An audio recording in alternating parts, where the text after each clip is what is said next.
Alrighty, welcome everyone. I'm Teeaboo and I am here for Oyasumi PunPun, reading 23. We've got, about 100 pages left of the penultimate volume. We're on page 379 of 463, so that's about right. Our goal for today is to finish the second to last volume of PunPun. Last time on PunPun was a lot and did something to me that I found very interesting. It's the first time in more than 3 years of doing this job, of this work, of trying to be as honest and open and truthful about my interpretations of and discussion of media. And for the first time in those years, this piece of media broke me. Now, in those years, I've had a few instances where I've cried or wept because of a piece of media. But those, I can tell you what those have been caused by. Those have been caused by Symphogear and Prettycure. And both have been caused in a sort of a beauteous way. Shit, I'm not even recording, am I? Oh, I am. Okay, good. I mean, I can tell you why those instances made me tear up when they did. And this is different. This is because I'm yawning. Prettycure and Symphogear make me tear up because of the beauty of the thing. Because of the emotional resonance of all these layers coming together to tell a piece of storytelling that I find really compelling. And more than that, in those instances, and specifically for Precure, it's because people have put the effort in to teach those things to children. And it's like, those are important lessons, and I become overwhelmed emotionally by that. But it never happens when I'm on camera. And partly that's because there is a difference between being on camera and looking at something for people and with people, compared to doing it alone. There is a difference. No matter how honest I try to be, there's an inevitability of the emplacement of a persona, of a mask. Because I'm not me, and as soon as the camera falls off, me returns, right? So that's interesting, and we get to see through that sometimes via certain emotional moments, which is powerful. And we get to see through it sometimes in recent memory via drug use, has actually been quite powerful in showing my true self to the world, which is quite hard to do because there's an insane creature living in the ether behind these eyes. And he's not like a lot of other people, and he's just like a lot of other people, and he's pretty weird, and he's me. And he's the lens through which we have been viewing these pieces of work. And so it behooves me to talk about his experience, my experience of the thing, as much as I can. And last time that we read PunPun, it affected me deeply, because it aligned in ideas and in representation via Asano's story that he's woven with some of the grand ideas that I've been coming to and speaking about and trying to share. Futilely, maybe, because it feels futile sometimes. I feel so small against the world. I feel so very small against the sea of chaos that's out there, and against the ever-rushing waves of nihilism and self-hatred and group hatred and everything hatred and being hatred. It makes me feel so small. It makes me feel so tiny and weak. And so I have to remind myself that that's not the case, because I have a voice. And a voice lets you share, and it lets you spread, and it lets you ripple. Because compared to the great pond, the great sea, the pebble is tiny. It is nothing. A drop in the bucket, literally. And yet, cast into the right place, with the right trajectory and the right force behind it, in the right way, it lands in the pond, and its ripples alter the entire surface of the entire thing. And as the surface ripples, the light that's refracted through it changes the representation of the entire pond down to the very depths and out to the very sides.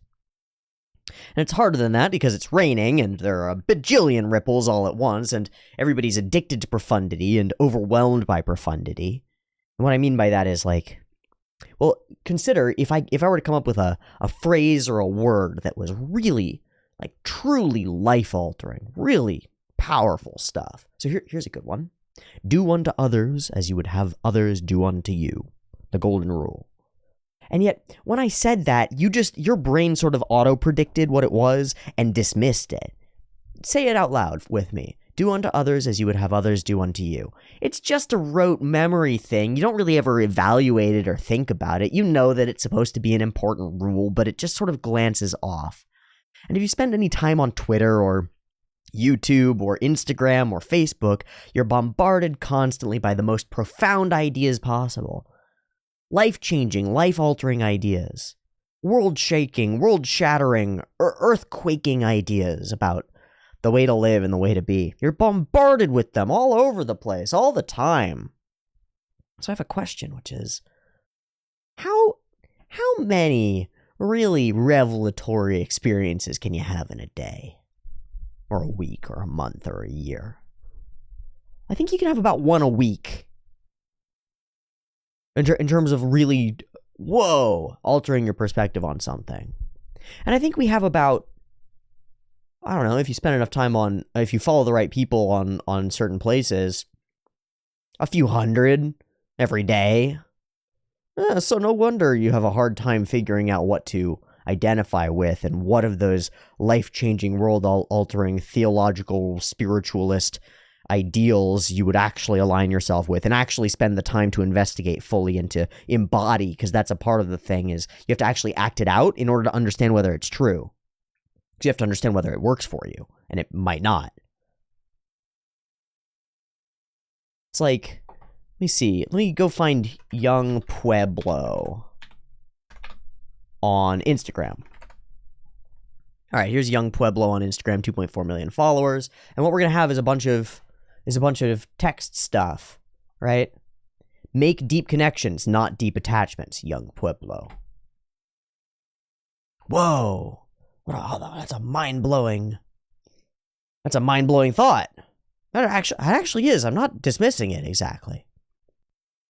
You know you have matured deeply when you encounter someone's rough emotions, and instead of letting their volatility consume you, you mentally affirm within yourself, I am not going to join them in their turbulence, Young Pueblo. Again, yeah, that's a reasonable and useful thought. Remember, do not get stuck in a savior pattern. Help people when you can without becoming attached to being a helper. It is not your job to save everyone. But you imagine that there are 500,000 people trying to be Young Pueblo, and at least some of them are coming up with genuine and compelling things. And a lot of people are reading those constantly. So we're overwhelmed by these profound ideas. And so I was thinking, if I were to come up with a golden rule that was really as concise as it could be, as powerful as it could be, as useful to the world as possible, a sequence of, what an idea though, right? Like a hyper-compressed sequence of words that fundamentally alters an individual's and a collective's entire perspective on everything they experience in the entire world. So here's the idea that I'm thinking about. It's an idea that I've been following for a while. It's something about love past you and do things for future you. Somewhere in there. It's like act for your future self as though your future self was a different person from you and you were a person that you cared about, who you wanted to be kind to and good to. And then treat your past self like somebody who's failing but is well-meaning and it is intending to assist you in the ways that they can. And so what that means is, first off, do things for future you. Make your bed in the morning so that future you can get into bed and have a clean bed to get into. That's a pretty good one. Or clean your desk when you start work so that the future you while you're working can work at a clean desk and doesn't have all these distractions to deal with. That could be one. Or read a book so that future you knows what's in a book. But if you frame those things not as I'm doing this for me, but as I'm doing this for somebody who's separate from me because it's future me who is a different person, right? Or at least could be. If you don't change at all, then future you isn't a different person, and that might be a big problem. But if you change, then future you is a totally different person, and you don't know who they're going to be. So act as though they're a different person who lives in your space and who you'd like to help, because you would, because it's you, and unless you hate yourself, which you might, you probably want to help yourself. So act as though future you is somebody that you could help. Oh, what an idea. And then, in reflection toward the past, act as though past you means well, or at least is trying to. And then you can evaluate your past actions from the perspective of, well, this is a person that means well but is failing, right? Well, this person tried to quit their addictions and they messed it up a little bit. And if they were a person who you knew, you would speak to them in a particular way about that, right? You wouldn't beat them over the head about it like, you fucking idiot, you fucking moron, you bullshit. You wouldn't do that. You'd speak to them. You'd go, well, I understand that this is hard, and what can we do to alter this and to change behaviors and change your environment and to fix the thing and make it better and to figure out a better way. And then you can really learn from your past self. So it's this simple perspective shift that's like, you are one person in the middle of two other people, and they are your past self and your future self, and those three are separate. And you can extend this if you want to, and if you're capable of it, and psychedelics do this to you, and as far as I can tell, they forcibly extend this. You can extend this all the way back through all of your ancestors.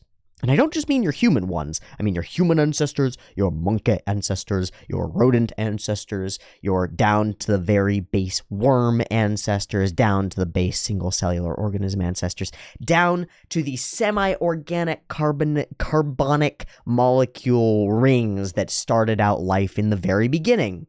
And down even further, down to the subatomic and atomic level and the molecular level and the quantum level if you want to get there. And you can say, well, it's all part of one chain of past and less complicated and less together. And the future is all part of one chain of what could be. Oof, going out into the future. And it's unknown and it's hazy. Escher's got a really great drawing that represents this. Let me find that so that I have it. So I've got that saved and you can see it now. And this is exactly what it is. So he's walking, the character is you, and they're walking down the gallery, and it's this warping, twisting thing, and you don't see what's behind you, because we never really see what's behind us. We're looking forward into the future. And he's gazing off into the future, and beyond it is all the cities, and the creations, and the ships, and the technology, and the power of humans. And where the character is gazing is not at all that stuff, but in the center of it. In the unknown that's near it. It's near the future, but it's not quite exactly the future that you would expect. And then along the gallery, along the print, as you look down below, there are images of the stars and the planets. There's an image of a duck, which is one of the Escher images of a duck that turns into something else, so it's something else. There's a man on a horse, which I view as like feudalism and historical stuff.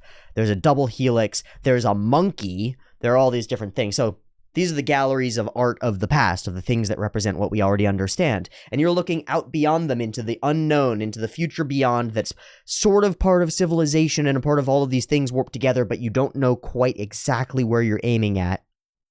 And off in the future, there's this figure who's walking down the gallery as well, who's observing. And I see that as the father. That's your father. Because your father has walked his path already. And you're walking down the same path as him with all the same representations near you. And you choose to look up above his path, right? If you've got any sense. You look at whatever your father has built and you go, I can do better. Because that's the whole point, isn't it?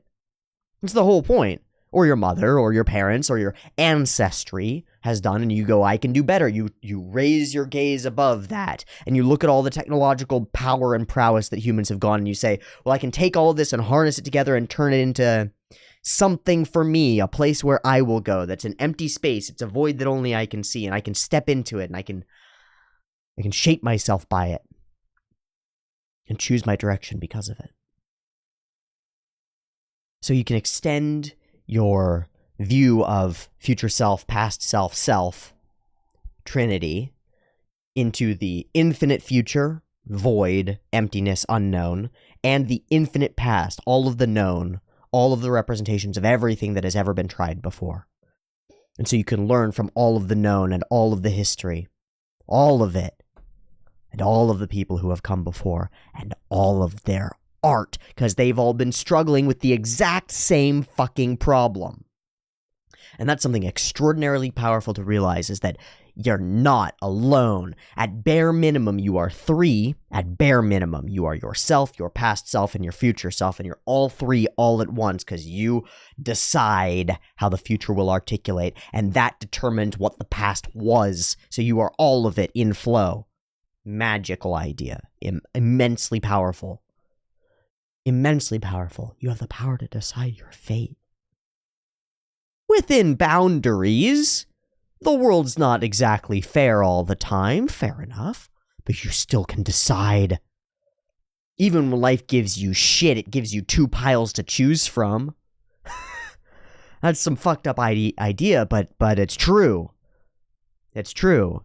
And even when life gives you shit to eat, you can choose not to eat.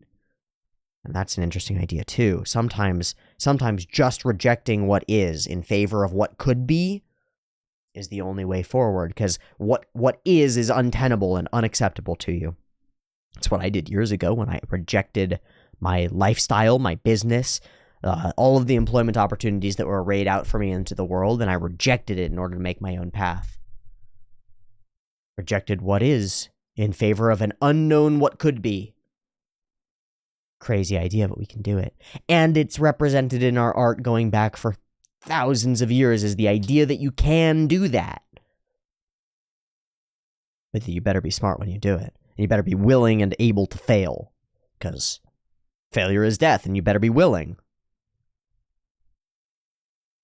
But once you represent it as and you really articulate your future self out in your mind as a fantasy, and you watch what your future self would be if you didn't do things properly. And you don't know what properly means, fair enough, but you know some of what properly means. And so what you can do to reinforce this for yourself. And there's actually backing for this in terms of goal setting and orientation toward goals. When you have people really manifest and imagine their goals, they do pretty well at getting to their goals, and that's neat. When you have them really write out what they want to do in their future, they're more likely to achieve it, or at least achieve something along the same order of magnitude of goodness, which is pretty cool. They'll at least have a goal, and when they evaluate another goal, they don't just throw the one profound thing away in order to get another one, because they've identified with it and it's theirs. But that's not as effective as having the person imagine where they would be if they didn't do everything properly.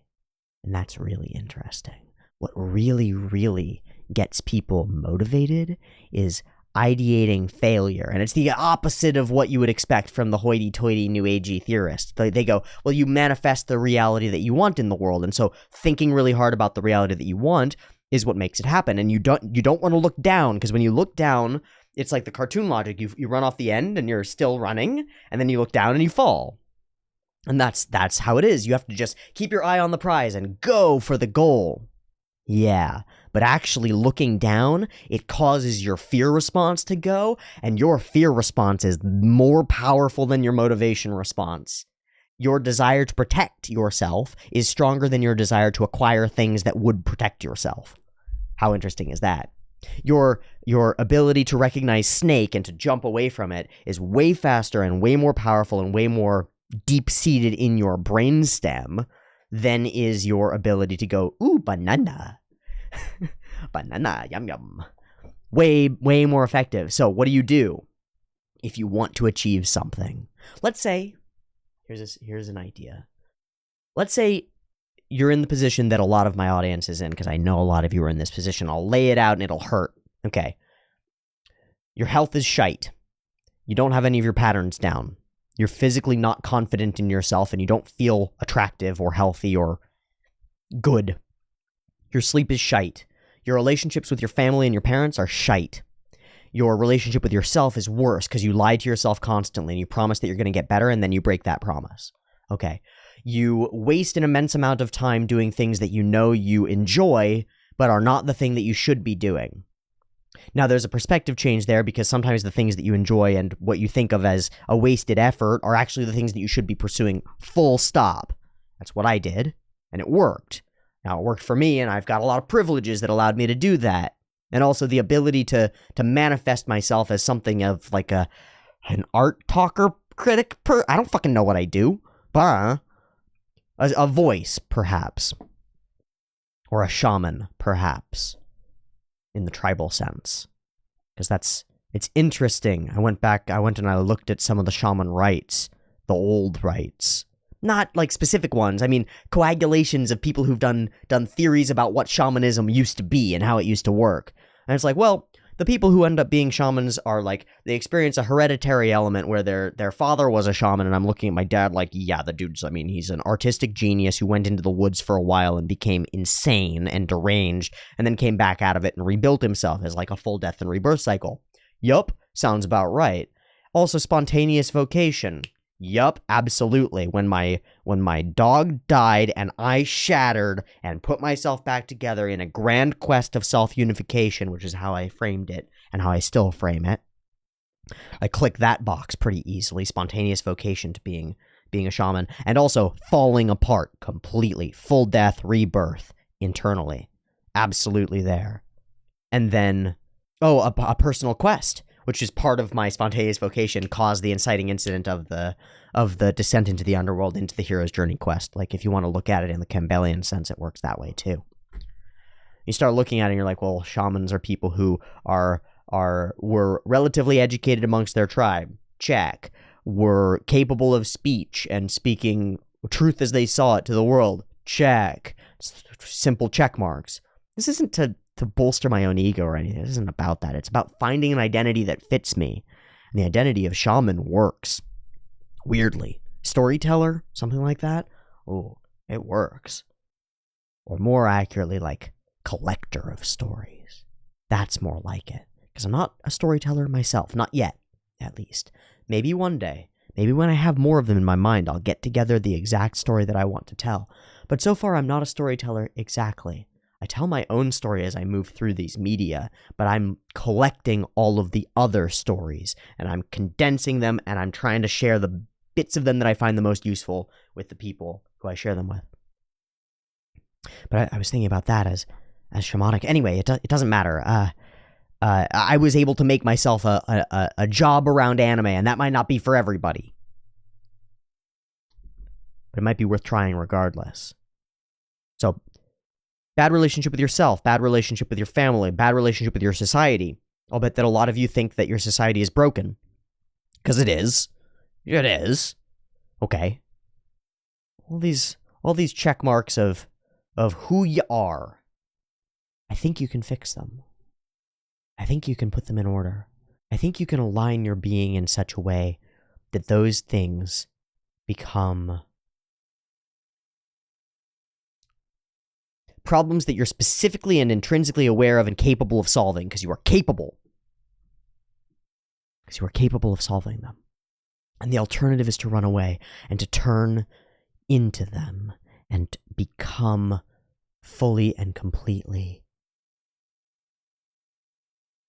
blind to your own darkness. Or perhaps blinded by it, overwhelmed by it, enveloped by it.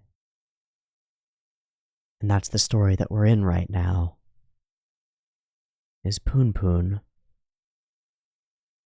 who has closed off one of his eyes for good. Yeah, there's an idea in the Lightbringer saga by Brent Weeks, which is a grand mythology. It's a really good mythos about how to be, and there are a bunch of things in that story that I really didn't like, and then as I've lived through my life, they've become extraordinarily valuable and useful to me. First off, Brent he is correct about color on some weird wavelength. On some weird wavelength, he's correct about color. I don't know how. And he's correct about people and gods a little bit. There's some representations that are right. And then he's correct about prisms. He's really right about prisms, because prisms are people in his world. They're not prisms. They're a representation of a person who's capable of taking in all the colors and shaping them and shifting them and splitting light. Fantastic ideas. But there's a character who's known as the Nukaba, who's a ruling figure, and she's part of it's not a Tosh, it's somewhere else. I forget. And their religion of their people, they've got the two eyes, and their left eye is Cursed Accuser, and their right eye is Blessed Redeemer. And so there's a moment where the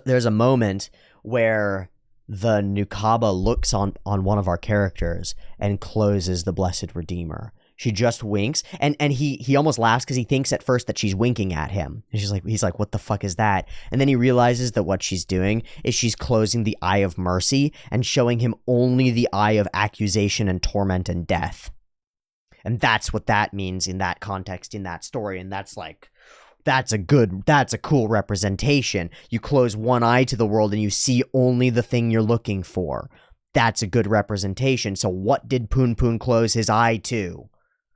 Maybe beauty, except for Aiko's, because he can torment her to some extent, right? She's attached to him and is a part of him and is part of this codependent monstrosity that he's become.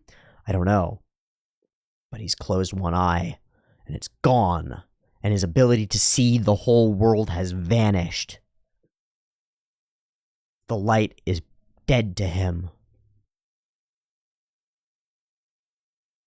And that's what PunPun has been doing, is he's been running away from the possibility of his own salvation, you might say.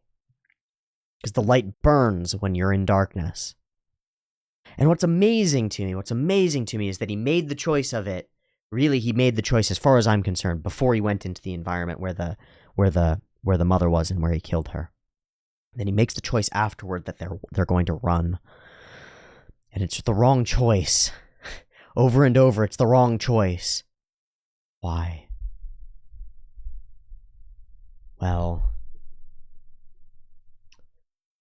because the action, as wrong as it was, murder, impossible to justify, was justified. Wasn't it? Wasn't it? That's it, isn't it?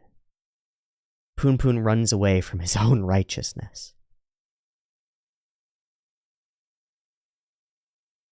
Out of fear and self-loathing and the disbelief in the systems around him and that they might work. Like, there's no way that if they just stayed there and reported the death to the cops, that the cops might come and find this insane woman who everybody knows is crazy and might have 2 people confirm that she tried to kill her daughter when her daughter brought her boyfriend home. And that the boyfriend stood in the way and prevented it. And the lady stabbed him in the fucking thigh and he was afraid for his life and afraid for her life and he killed her. But they don't see it that way because they see it as having given in to something great and evil. And so PunPun seems to only see only the possibility of pursuing and leaning into that great evil that he is identified with.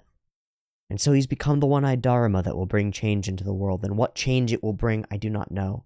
And it is the black mark that has destroyed the lovers, and I think that's him.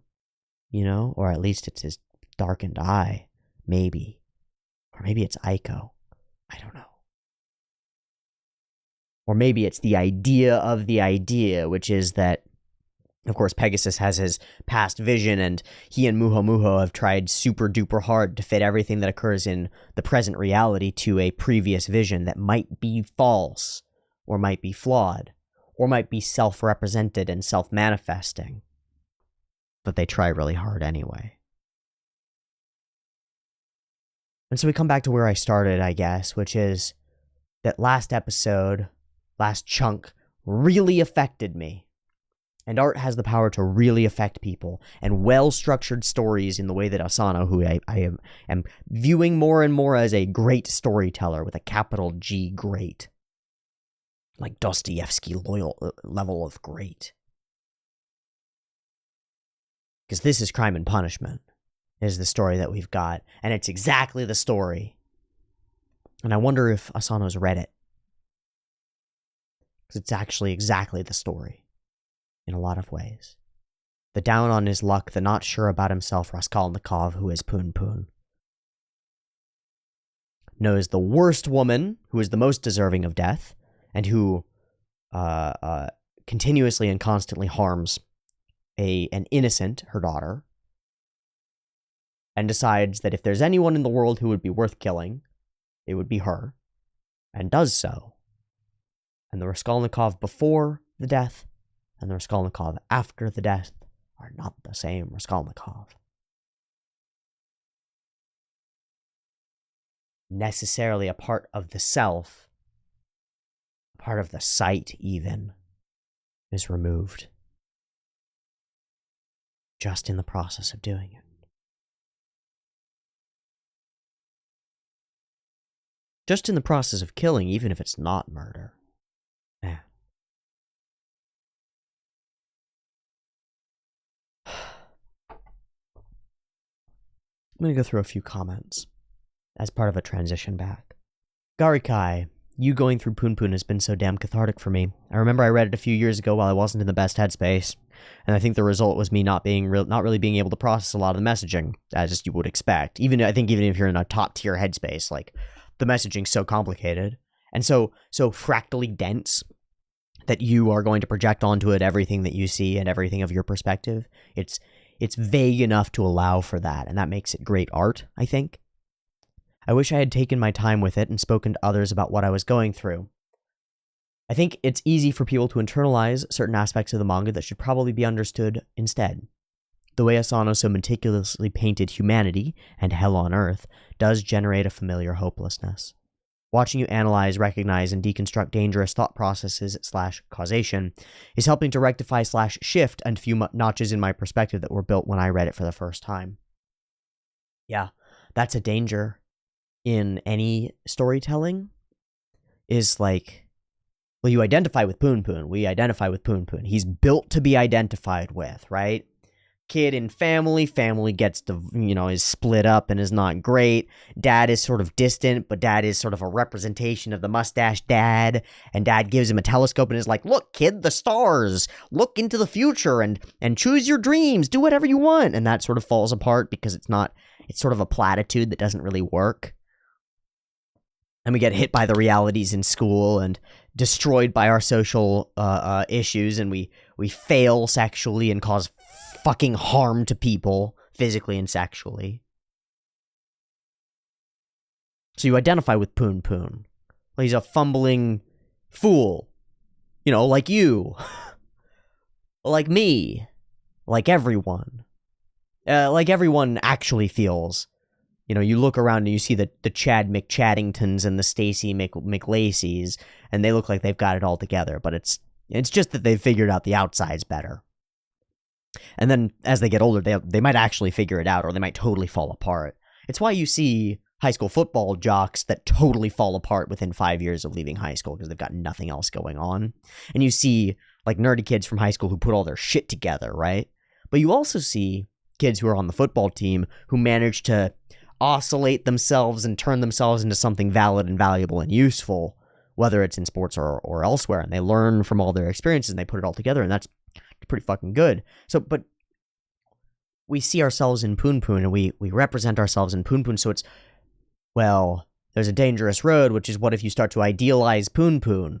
A hard thing to do given how fucked up he is, but not that hard to do. You auto-idealize people as you meet them, and characters are no different. What if you represent self as PunPun and see the world from his perspective? And, well, what if you believe him? What if you don't have a good enough reason to say, no, buddy, wait, hold on. Your thought processes are incorrect there and your logic doesn't line up. Well, then you might believe his logic. And that's a bit of a danger. It's a bit of a danger. You have to be able to dive completely into the text and empathize with it and identify with it completely and follow it to its externalized ends, and then step away from it and evaluate both the self and the text in isolation and separate.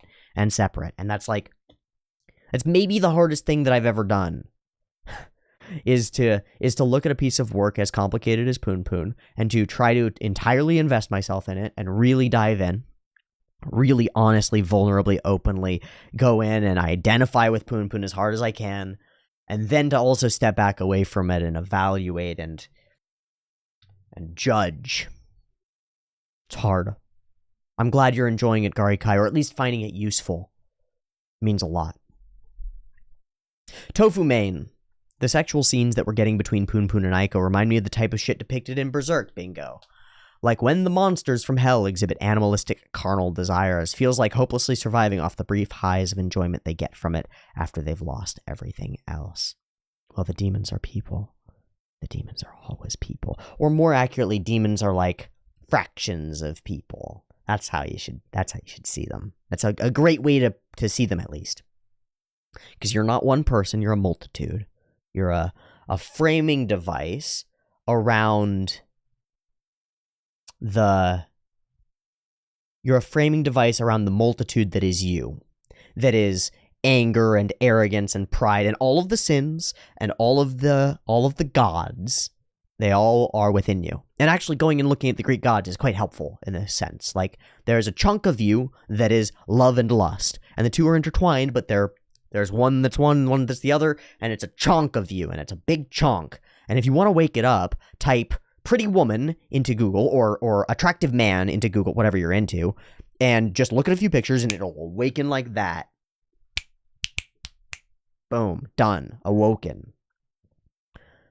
And there's a part of you that's Mars and Aries, that's angry.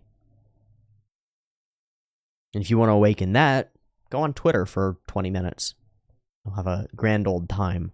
Enjoy hating the world. Have fun. I'll wash my hands of that.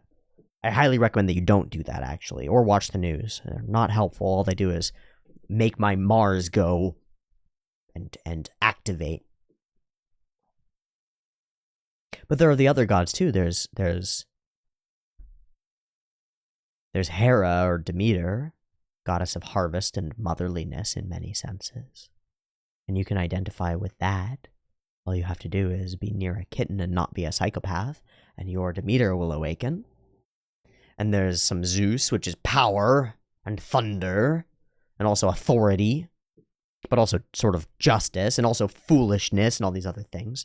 You can awaken that, and you can identify with Jupiter, with Zeus, and all these elements that are inside of you.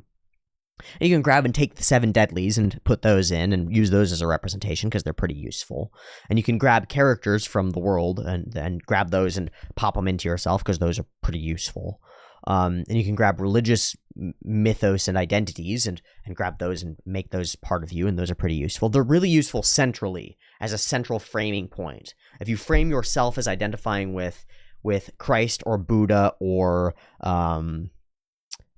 I don't know if there's a Hindu to identify, a Hindu god or entity to specifically identify with. I don't know enough about Hinduism, which is unfortunate, but if you identify with one of those centralized figures, you can identify with them as the thing that chooses or the thing that determines and sways, and that's quite helpful. But that's still a layer or a mask or something, and you're a multitude underneath. And so the monsters, the demons in Berserk that are exhibiting these animalistic and carnal desires, they're you, right? And that's the story of Berserk in a lot of ways, is do you give in to those or not? And, well, the one that one of them gives into is ambition and pride.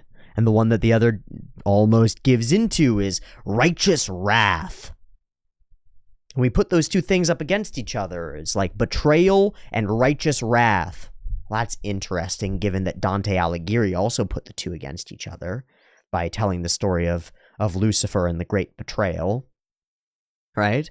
Is like betrayal is the sin of the devil, interesting, of the great angel, and the thing that occurs is righteous fury and wrath upon him forever.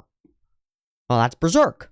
That's the whole Berserk narrative. And the righteous wrath takes an animalistic form in the armor and the sword, and there are reasons for all this shit.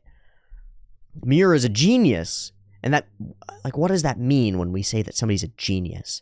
It means they're really good at stuff? Fuck off. What a tiny explanation of genius. No, it's actually, the word belies itself, because it comes from genius, from Latin genius, which is inborn nature, a tutelary deity of a person or place, wit, brilliance. That's where it comes from in the Latin. And then genii, or genius in Greek, is also known as a daemon in Greece, a demon, a spirit, a guardian angel, a spirit of the world beyond you that follows you around and shows you what to do. That's genius. It's somebody who has one of those. A genius is somebody who's in tune with something beyond, with something like a spirit, with something like the spirit of their future self, you might say, is guided somehow by something like the idea, spirit, visual identity of the future self. Pretty cool idea. That's what a genius is, and Miura is one. And so what did his future self guide him to do? Well, to create one of the most compelling and thus popular works of narrative fiction in ever, which, by the way, has sparked and inspired some of my personal favorite works of narrative, of ludonarrative fiction, you might say, in the Souls games, because those are built directly off of the same framework. The same ideological framework is built into Dark Souls, as is in Berserk. In many ways, it frames the world the same way. And that's really fascinating. So, Miura's a genius, and he showed that, and what he was showing, in my mind, is this representation of conflict, and of the self, and of the selves, and of the great sins, and the things that you could become, and give into, and of the characters, the main characters, continuous choice, despite himself, continuous choice to step into the evil that follows him around all the time, and he can't get away from it. And so he actually just chooses to step into it every time, right? So that's life, okay? There are demons, chaos, destruction, food, hunger, and they'll come and they'll kill you every day. Well, that's correct. Your thirst demon and your hunger demon and your need for sleep demon come every day, and they try to kill you, and you have to fight them with your actions.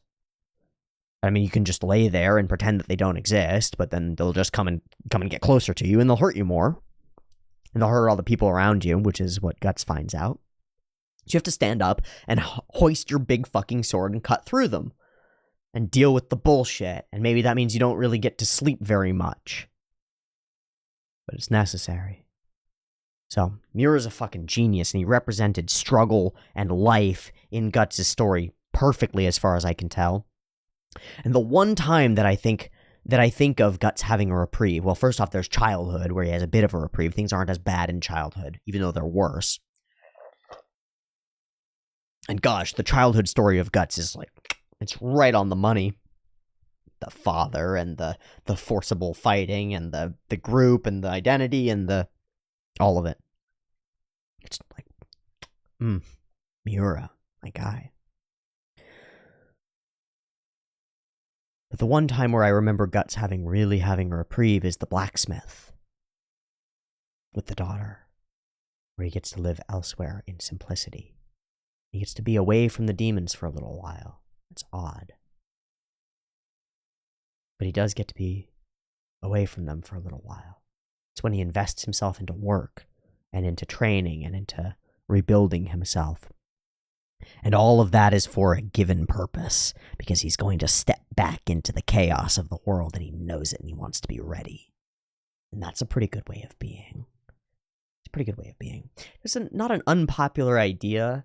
A couple of years ago, people would go onto 4chan's fitness board, which I used to be a pretty active part of, and they'd ask, like, what should I do about blah, blah, blah, blah, blah, and people would tell them, first off, read this Sticky and read all these books, and then go cocoon mode. Just fucking ignore everything in the world for a couple of years and get your shit in order. You know, basically, go to the blacksmith, right? Find a mentor if you can. If you can't deal, use the internet, because you have infinite mentors of infinite quality. Nice.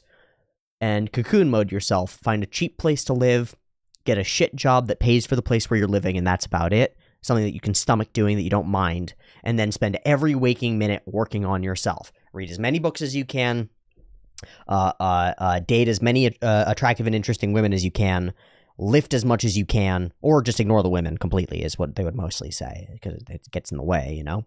But I think that's a part of it. I think socializing is actually as important a skill as all the others, so use that as part of your cocoon mode, is be a social cocoon. But, you know, do what you want. Go to the gym consistently and lift. Focus entirely on yourself and your eating habits and doing things. Watch a bunch of good media and just do nothing, basically. Take 2 years of your life and sacrifice them. Say, I'm not going to make any progress except on myself. I'm not going to build any businesses. I'm not going to fix my relationships with my family. I'm not going to get a degree. I'm not going to do anything during this period except get my shit in order. I'm going to take a tiny space, a one-room apartment with a bathroom maybe, and I'm going to figure out how to take care of it, and I'm going to clean it, and I'm going to go to the grocery store and buy food, and I'm going to teach myself to cook 4 meals that I can cook for myself. I'm going to lift weights, and I'm going to run, and I'm going to read books. For 2 years, 1 year, 6 months, 1 month, 1 week, 1 day, 1 hour. I don't care. Sacrifice everything else in order to better the self. Maybe it could work. What if it could work? I think it works. I think I accidentally did it. I think it works. Anyway. The only place Guts finds a reprieve is when he's working on himself. Useful lesson, especially one that comes from a genius like Miura, should be dismissed at your peril.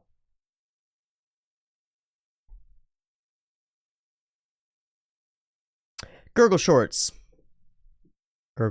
sorry. It's difficult not to weep when properly considering the nature of humanity and one's own capacity for evil. That abyss will swallow you whole if you let it, and many do. Too many.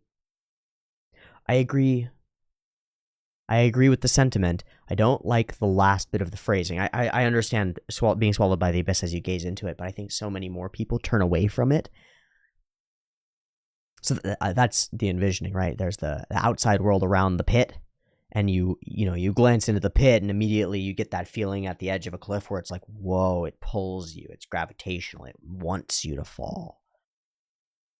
And so people turn away from that abyss. They go, whoa, too much for me, man. My own capacity for darkness is not okay. Because if you want to really, really imagine it, you can imagine yourself torturing someone. And you can imagine yourself enjoying it. And you can imagine all of the things that would need to have changed in your life to get you to a place where you might enjoy torturing someone. And the answer is it's not that much. Because all you have to do is pay attention to your own fantasies when you're upset with somebody. Oh man. I mean, last time you were like upset in a resentful way at somebody, when they didn't do something for you or they did something that you didn't want them to do, you'll walk around and you'll be like, I want to just fucking kill them. I want to murder them. I want blood on my hands. I want fucking just tear them apart with my bare hands and rip their throat out and put my fingers up their nose and tear it off their face. And your brain will immediately like build out this scene and you'll go, oh my god, that's not me. Yes, it is. You and every ancestor you've ever had has been capable of that. And the ones who succeeded have been aware of it and harnessed it. Put a rope around it and let it lead you into the future. Whip that fucking torturous, murderous self into submission within you. And then use it. So, what I see a lot is I see a lot of people turn away from the abyss. And what happens when you turn away from the abyss and you pretend that it doesn't exist is that its tendrils reach up. It's like the Balrog in Lord of the Rings is a perfect framing of it. The tendrils reach up, wrap around your legs, and yank you in without you even knowing it because your eyes are still to the sky, right? You're still looking up the sky going, I'm really good, as your whole self is becoming devil. Because you don't even realize it because you've looked away from the darkness. And the darkness is in you. It's not outside of you. It's not somebody else's problem. It's you. It's as much you as it is not you. So it is difficult not to weep when properly considering the nature of humanity and one's own capacity for evil. And I think that's the answer. That's Yuasa's answer in Devilman Crybaby, which is an older answer than Yuasa, of course, is Devilman and the crying. That's Yuasa's answer, is that you embody the devil who is also man, you go half and half as both, and it's always with Christian symbolism above you, because that's the framing device. Okay, great. You embody devil and man together, and you'd cry. Why? Because you have empathy for the harm that you cause. It's also in Kill la Kill. There's this scene in the first fucking episode where Ryuko gets beaten really badly by the first boss, right? The boxer guy. He beats the shit out of her, and she runs away, and she steals a dude's moped. She yoinks a moped, and he goes, "Ah, man, my deliveries!" Right? And she doubles back, drops off the deliveries, and goes, "Sorry, peace," and drives off, and he goes, "Thank you? Wait, my moped," right? And that's exactly it, as far as I'm concerned, is like, sometimes you gotta cause harm in order to survive. Part and parcel of the world. Cause little harm to as many people as you possibly can. And then have empathy for the harm that you do cause, and try to do something to ameliorate it. I think that's part of why volunteering your time or volunteer work can really alter your perspective on the world. First off, it'll put you into contact with people who actually need help, and it'll put you into contact with people who are actively and actually helping in the world, which is a great place to be, because there are some people in this world, and, it's really easy to get an idea like everybody in this world is fucked up and only in it for their own interest. And all you have to do is go to a good food bank and start talking to people, and they're like, yeah, I come here every day, and I do it because it's the right thing to do. And you're like, oh, that's a selfish person who just is assuaging their own guilt. Sure, all right, whatever. So go be a selfish person and do it only to assuage your own guilt, and you might experience that it's more than that, because it's actually more than that. It actually, it makes up for all the harm that you cause. Because you know that you cause harm in the world. Inevitably, you're a burden on yourself and on your parents and on your family and on your country and on your friends and on blah, blah, blah, blah. Well, what if you worked to not be a burden? Not even if you weren't a burden. What if you just tried to not be? How much more worthy might you feel? Regardless of the idea that you're a transcendently valuable individual, because you're a human, you're conscious, and that's transcendently valuable regardless, how much more worthy could you actually feel if you just did things as though you were trying to prove your worth to the world? Infinitely is the answer that I have for you. Infinitely. So don't turn away from the abyss. Embrace it. Face it. Stand against it. Watch it. And watch as demons crawl out of it. Because it's a part of you, right? And you can sit and meditate. And you can sit and be silent. Or you can sit and read. And you can watch as demons crawl out of you. The simple ones at first, right? The hunger demon. It crawls up and you can become aware of it. You can go, that's hunger. And you can put it away. If you're strong enough. For a while, at least. You can put it away for a little while. It's pretty cool. But you can also watch and wait for your lust demon to come up. It's a good one for young men. Next time you have the urge to go seek out pornography or to masturbate or to experience sexual release, watch the demon. I don't necessarily want to characterize it as a demon or evil, right? It's natural. It's fine. Part of the bottom level of Maslow's hierarchy is sexual, reproductive, potential, right? So it's not evil, and you don't want to represent it as a demon, but as a daemon, Daemon, as a genius, as a spirit that is a chunk of you that is capable of taking over the all of you, more than capable. And it will take over you. If you let it. And you'll find, how many times have you woken up after a sexual reverie, right? Where you were essentially in a trance for 2 hours, seeking out a particular piece of pornographic experience so that you could have some transcendent vision of coming, right? And you wake up from that, you're like, what the fuck was I doing? That's the scene in the very beginning of Evangelion, right? Is Shinji, of End of Evangelion, is Shinji is overwhelmed and consumed by his lust daemon. Overwhelmed and consumed by it, has no idea how to relate to somebody, and then experiences immediately the disgust, not just from himself, but the contempt from the feminine as well. Wow. Rough idea. You can watch your daemons. You can just watch them. Watch what bubbles out of you.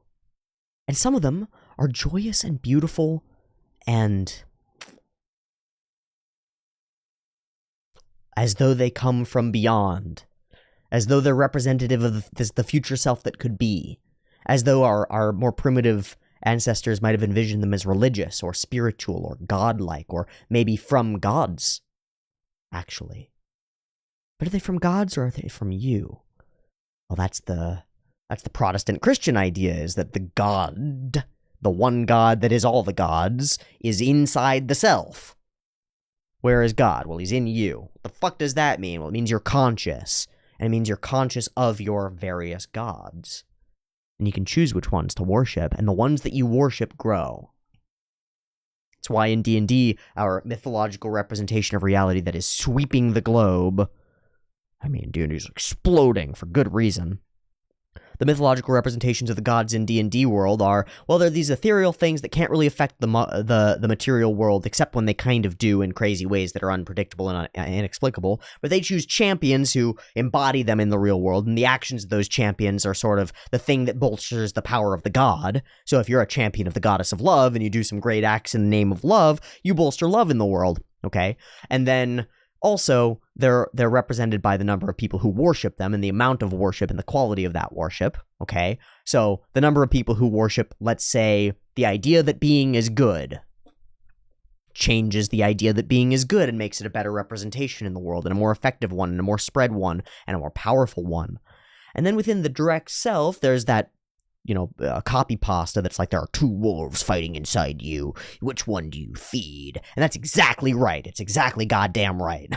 Precisely. Right on the money. Is because there's a multitude inside of you, and whatever you feed grows. If you feed your rapacious desires and your hunger, and all the things that are linked to hunger, because lust is hunger, and desire is hunger, and greed is hunger, and they're all hunger, really. They all come down to the same circuit. The same circuit that we use to seek out and gather berries is the circuit that we use to gather interesting information. So your attention circuit when you're doom scrolling on Instagram, that's you doom scrolling through a forest of trees looking at all the great berries that exist. I mean, like, ooh, berries, ooh, berries, ooh, berries, ooh, berries, ooh, berries, ooh, berries. And you're feeding that part of you. And that part of you can be useful, but you don't want to overfeed it because it can become bloated and out of balance. Fascinating set of concepts about fucking psychology and fractional identity, which is all really important stuff, I think. Okay, let's move on. Dopamine Cloud 43319 Dopamine Cloud is referencing a point in the previous video where I talked about how I'm not sure whether what I create is of value, because all I get is the reflection in terms of Patreon money. By the way, there's a Patreon. As far as representing whether what I do has value to people. And that seems to be the best way of representing it, because they have to sacrifice something, right? If you give $5 to me, then that's $5 that you didn't give somewhere else. And so it's saying that those whatever work Teeaboo did is like worth a loaf of bread every month. That's about what it's at, is like a loaf of good bread is about $5. Crazy that that's the case, at least where I live, but true as well. A loaf of really good bread is $6.39. But that's what you're saying, is you're saying that what I do is worth a teensy little bit to you, at least. And then, I get 1,000 people who represent the thing as being worthwhile, worth $5 to them a month, and suddenly I can live. Okay, that's a move, that's a thing. Dopamine Cloud writes, I value it. Frankly, the rate of high-quality, interesting content made solely by you, credit to all involved in the media you analyze too, obviously, it's all tied together, and it is rather outpacing my need for it, to where YouTube has now become the music/Teeaboo site for me. Yikes. I have neither the time nor will to keep up with all you do, and that luxury of having a slowly piling supply of interesting videos for free whenever I'm in the mood is nuts. I suppose I only wish sometimes it wasn't so interesting that I can't focus on other stuff, so I have to actively watch and can't multitask. Very well, haha. Definitely plays a part in my slow watch pace. Free validation over. And I responded, thank you for the free validation. Nom nom nom, yummy. Because it's a pretty cool thing to read, is that somebody's experience of YouTube has become mostly a me site. It's pretty interesting. Maybe not the best idea. Maybe there are a couple of other people that you should follow. So, Dopamine Cloud, go follow Andrew Huberman. Go follow that podcast. It's quite useful, a lot of science stuff. It's pretty good. Pretty good stuff. Yeah, I'm creating a lot of stuff, and that's part of the problem, is that when I'm creating like 3-hour dense videos, well, there might be something transcendently valuable as one fraction of that video that nobody's going to watch because they have to watch the whole video. And so what I need to be capable of doing and conscious of doing is what I did last week when we had the PunPun video, which is that I took the most emotionally compelling portion of the episode, the last seconds, where I was in tears, because I thought it was very interesting, that I broke down into tears, and I cut it out and I posted it as its own video. And I actually need to cut those to be shorter so that I can post them as shorts, and I can and cut them so that they're vertical video and post them as YouTube shorts, because they get an immense amount of traction. So I need to be doing that constantly. And I actually need you guys to help me with it. So that's what I would love help with, is when you see a fraction of a video that you're like, wow, that was a really good point, like really concise, please just drop a comment. It doesn't matter if the video is old. I see the comments immediately. I see all my comments. I get notified on them. That's why sometimes you'll make a comment and I'll respond to it within like 10 seconds. That's because I see them all. And sometimes I won't respond to them in 10 seconds because I get a lot of comments. So, but drop a comment saying like 4127, there's a good thing here. Maybe you should cut this out and use it for a thing. Oh my God, you would save me so much time. It would make my life a lot better. So please let me know if you recognize any of those. But I have to do that too as I'm going through in the editing process and grab those out. That way, at least the more concise and most important things I could share more effectively with more people, which would be worthwhile. I guess we'll start with Hui Nguyen. I hope I said that right. I know that Nguyen is Nguyen. I know so many people with the last name Nguyen, so. And people often say it like Nugent. Nguyen. Yeah, I thought so. Hui Nguyen. I don't even know if that's the first name, right? Hello, I'm into action series. What series do you recommend I watch on this channel? Symphogear. It's the best action series on this channel and maybe the best action series ever made. Please go watch it. It's real good. It's really good. Okay. That's it for comments. Oh, and He Young writes, oh damn, the YouTube caught up to the Patreon. Yeah, sorry patrons. I don't know what the fuck I'm doing. Frankly, I just don't know. I'm gonna post this where I post this and when I post this. I don't fucking know. So it's complicated and it's hard. I don't know. We're done with comment spotlight. And into PunPun. So here we are in the background. In the past. Kagoshima is really far.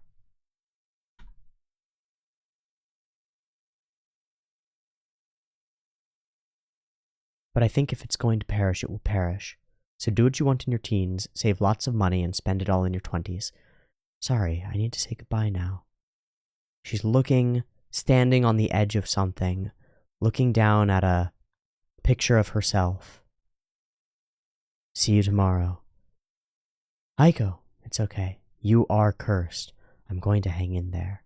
If my dream comes true, I'll be okay dying right then and there. And she is sitting in a puddle of pee, which somebody pointed out in the comments, and it's been there every time. It's an embarrassing circumstance. Closing in on her. And the shadow of her mother behind her as well. And there she is, and there she finds herself alone, completely. Without PunPun anymore. PunPun? She wanders. And she finds him staring at a map. PunPun, I told you not to leave me like that, and he's nonplussed. What are you doing? You left your backpack and wallet behind. What were you doing? He points. Tanegashima? Ha ha ha. Sure, okay, let's go. Ha ha ha ha ha ha. Boom. And so here they are at the port. Boom. Getting on the ship. Boom. And away we go. And this is where we begin. A ship, a plane, a ferry would be a way to look at it. This is an archetype, an idea, the place where you go before you go somewhere else, the place that is liminal, that is in between, that is not on solid ground, the place of transition where transitions can occur. The ocean, the endless chaos, the unknown. The ferry, the afterlife. Boatmen myths have been a part of myths for as long as there have been myths. Boats have been part of that. The idea of an afterlife across a great river is substantial. And so that these two characters leave their world behind and cross a great sea to isolate themselves upon an island away from the mainland, which is also an island. Or maybe there's some meaning to that. Maybe your boy knows it. But the transition is fast. We find ourselves on solid ground rapidly. And as we go, June 29th, noon, we stand for a moment and look at rockets. And they evoke the past of dreams, right? PunPun's dreams. Punpunia and a space scientist and beyond. Then we're going to bring it up specifically. And Tanegashima has the space center on it. And Cape Karakura is there. So I didn't know that about Tanegashima, so that's important. So that's a representation that we should take and keep in mind here. Is that the place that PunPun decides to go is the place that is closest to the dream that he has given up. To live in the shadow of the rockets. PunPun? Remember when we were in grade school and you wrote that essay about wanting to research outer space? Bright eyes. I missed that. Well, folks, we're gonna end there. That's enough for today. Oh my god, she kills it. I miss that. I miss that goal setting and hope and possibility of the future. It's like you're really dark now, PunPun. It's like you've only got one eye and it only sees the dark side of the world. I miss that.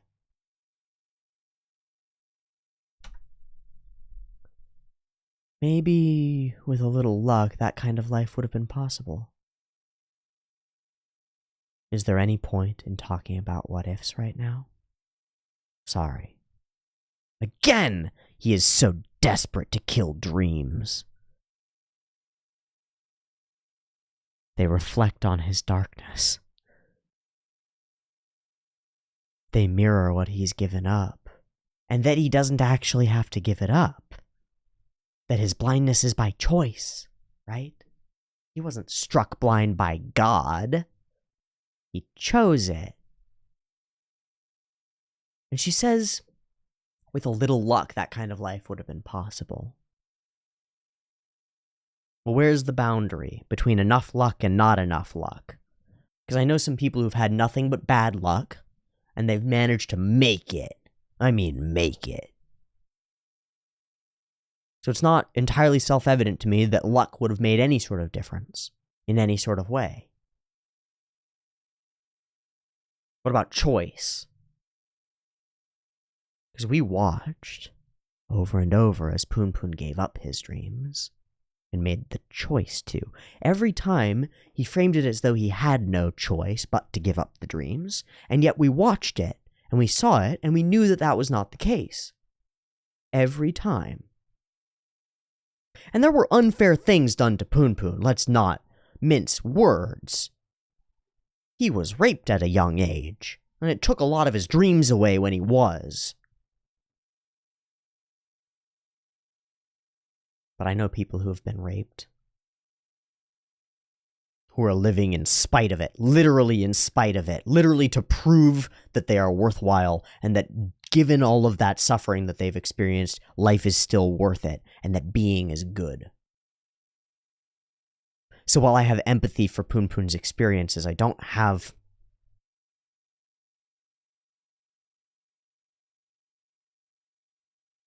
forgiveness.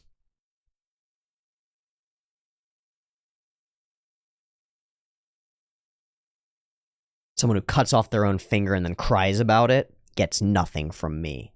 Not when they cut off another finger and then keep crying about it. And then another, and then another, and then another. And then they expect some sympathy. Let alone some empathy. Nothing from me. You did this to you. But it's not that simple. Because the you that did this to him is a product of his environment. And the observer that cuts off the finger that changes is observing as part of a framework that is social and familial and is more than one person. So it's complicated. And so I have to have empathy for the soul within even if I don't have empathy for the actions that it's taken or the choices that it's made. But this, I can't keep forgiving. Is there any point in talking about what ifs right now? The dismissal of hope. I really hate it. It's so poisonous.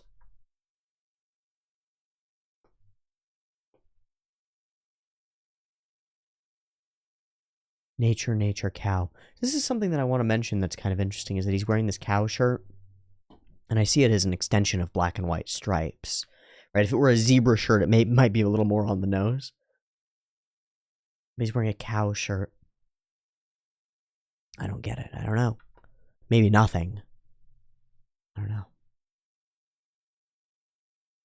And he watches her look around and walk. He says, "You look really cute, Aiko." It's an interesting thing to say, because I believe that he believes it completely. I don't know why he's standing on the opposite side of the road from her. The framing of that reminds me of Monogatari. Araki on one side, the feminine on the other, apart from it, right? Binding himself away from it, you might say. And it is a crosswalk between them, which is a black and white set of stripes, you might say. So maybe it's trauma that layers the road between them. He says, you look really cute, Aiko." And they walk together amongst the rocks. With the bag that she did purchase, even though he dismissed it, she still purchased it. So that's good. When we envision them as not two people, this is an important thing I think to do, is to envision Aiko and PunPun as the duality of a unity. They're one person. They're the two sides of a one person, right? The harsh, restrictive, conservative, uncreative side, and the creative, liberal, open side. I don't use conservative and liberal lightly there. Those are the two sides. And also the masculine side and the feminine side, because within every man and within every woman is a masculine side and a feminine side. And sometimes they can be way out of balance. And I think that is happening a lot at present to young people in our society, is that their masculine and feminine sides, which they are both of, and everyone is both of, are out of balance. And I think that leads to the desire to identify as something that is neither. Non-binariness is all over the place, and I don't think it's a bad thing necessarily, but I think it's a looking away from the abyss in a way, because we're structured to be a duality from the biological baseline, just like plants, and all of the mammals that we know have a masculine and a feminine, a male and a female, and a binary and a duality, and it's deep-rooted into us. It's real hard to ignore it, and there are some big problems that happen when you try to ignore it. It doesn't work super well as far as I can tell. And maybe if just the insides were a little more in balance and a little less fucked up, and our ideas about how we work were a little less shitty, because our ideas about how we work inside are pretty shitty. Our understanding of self is real shit. And maybe if our ideas of what feminine meant and our ideas of what masculine meant were less evil, because our idea of feminine in a lot of ways is like bad and worthless and submissive and just being trod upon by the patriarchy, is what a lot of people move away from in the feminine, right? And they move toward the feminine in like the strong female and the nurturing mother, and all these strong elements of femininity aren't as talked about as well. And then on the masculine side, we talk a lot about masculinity as patriarchy and oppression and destruction and violence and aggressiveness. We don't talk a lot about masculinity as stability and striving and moving toward a goal and creation, you know, because those are masculine ideals as well, and they should be, and the nurturing father and things like that. Maybe if our representations of the things that make us up were correct, we would be able to put them in some kind of balance. So I see PunPun and Aiko as this masc-femme individual, especially when they get into a vehicle and they're driving around together, because the one vehicle is one unit that drives around, and the masculine sort of has its hand on the wheel, but then the feminine sort of determines where they go. And if she asks them to stop, then the car stops and she can get out, right? All these things happen in their relationship. I just mean this as a symbolic layer. I'm not really trying to do an in-depth critique of non-binariness or any of that, because I have no fucking clue what I'm doing in those spaces. I'm just spewing, and I'm just stream of consciousness ideating, and that's part of the problem with trying to be as honest as possible, is that I end up being honest about shit that doesn't matter, because it's still coming up in my brain. I'm not perfect at filtering it. You look really cute, Aiko. They walk together. I think I like this view. I want to live on this island. Just a simple life with lots of nature. It might not be easy, but if we work together, we can rent a little house with a yard and grow vegetables and be sort of self-sufficient. We won't interact with a lot of people, and we'll just live every day for itself. Okay, so this is back to the land communalism, and this is the represented idea that's precisely iterated out through cottagecore. A back to the land, simplicity in life, ignore all the struggles of the world, just live in one way. It's a grand method of turning away from the abyss, because the abyss is the city and is the in-destroying, self-articulating, self-destroying terror of the city. Of all of humanity, of the mass of populace. And so, go out into the land and live far away from it is one solution. It's the solution that my dad took, and it's the solution that I have tattooed on my foot. I tattooed a teepee on my foot because it represents that idea. And a number of others. Individualism, self-sufficiency, all these various things. But it's only on one of my feet, and that's because there's another symbol that goes on the other foot. And I figured out what it's going to be, by the way. It's, well, I'll show you. Let me grab a piece of paper and I'll just draw it out quickly. And in doing so, I'll dox myself to some extent, but I don't have to tell you about why. This is my symbol. And I'll just dox myself straight up, and I'll just say, this is also my signature. Good luck figuring out what it means. But this is my symbol. And it's a representation of a whole bunch of things. Well, here's the representation that you can consider. First off, it's a drill. It's an articulated drill. That's why there's the shape within it. It's a drill. It's also a mountain. It's Mount Fuji, rising above the water. It's a curved wave intersecting a fractal pattern, which this does generate a fractal pattern. This generates the Fibonacci sequence. If you just take it out to here, for example, if you just add that, then suddenly you can see where the Fibonacci sequence is within this, right? 2 and 1 and 3, and then you can just generate it out from there. But most importantly, the reason that this is an interesting symbol for me, if I strike those out, is that this is an iceberg. It represents a fractal that goes to infinity down below, and it is just the tip up above the water. It's also a drill piercing the heavens, and it's also a mountain pushing through the clouds, and it's also a bunch of triangles that form a larger triangle. And all of those things combined are me, and this is my signature. This is representative of the letters that make up my name, my real name, which I've never shared with any of you and never will, as far as I know. So that's something interesting. And I have to tattoo that onto my left foot, which means I have to go and buy some needles, and I have to go and buy some quality India ink, and I have to spend a few hours designing it and placing it on my foot, and then I have to spend many hours stabbing myself over and over through the multiple layers of skin in order to embed ink in myself, because that's how I did the first tattoo that I did. On the top of my foot, which, by the way, is considered one of the more painful places to put a tattoo. And there's a damn good reason that I put it there. It's because it's painful. But it's also because when I look down at my feet, the things that carry me forward into the world, these are the things that drive me into the world. And so I represented one of them. It's individualism. And it's that desire to go my own way. And this is that refined, but it's more than that. This is the mountain, the hierarchy, the pyramid, the society, the city, the skyscraper, the iceberg, the depths below, the little peak above, the aim toward a transcendent horizon. It's all of those symbols all in one.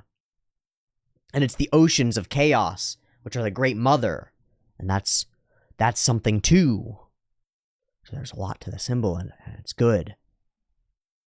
But they have to be in balance, because this idea that she's presenting of just running away and living every day for itself in perfect paradise alone ain't gonna work. Even if it sounds perfect on paper, and in reality it will not work. So let's find out how it will manifest as not working as we move forward, because I guarantee that this won't happen. And if I'm wrong, then I'll eat my hat, not that I have one. But if I'm wrong, I'll eat something. There's no way they get a nice white picket fence and these characters live happily ever after. Oh, well, we come from the grand openness to a dark tunnel. We walk through there. Over there. And one eye blind, he looks out. Nasty, nasta. If we have a child, I want it to live free, without any restrictions. Actually, it's obviously better not to have a child at all. If they end up repeating our mistakes, it's just too unproductive. That's why I think what ifs are meaningless. Sorry. But...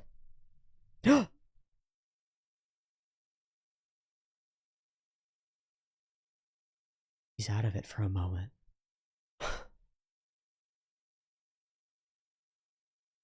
Oh my god, she broke through. But even if what ifs are meaningless, one day I hope we can have fun talking about them. I'm feeling really good right now. I'm truly glad we met. Thank you. And she embodies the little girl. A smile. Chapter 131. And their feet walking off into the sand? Oh, booty. Okay, playing out in the sand and joy. Great, we'll get there in a sec.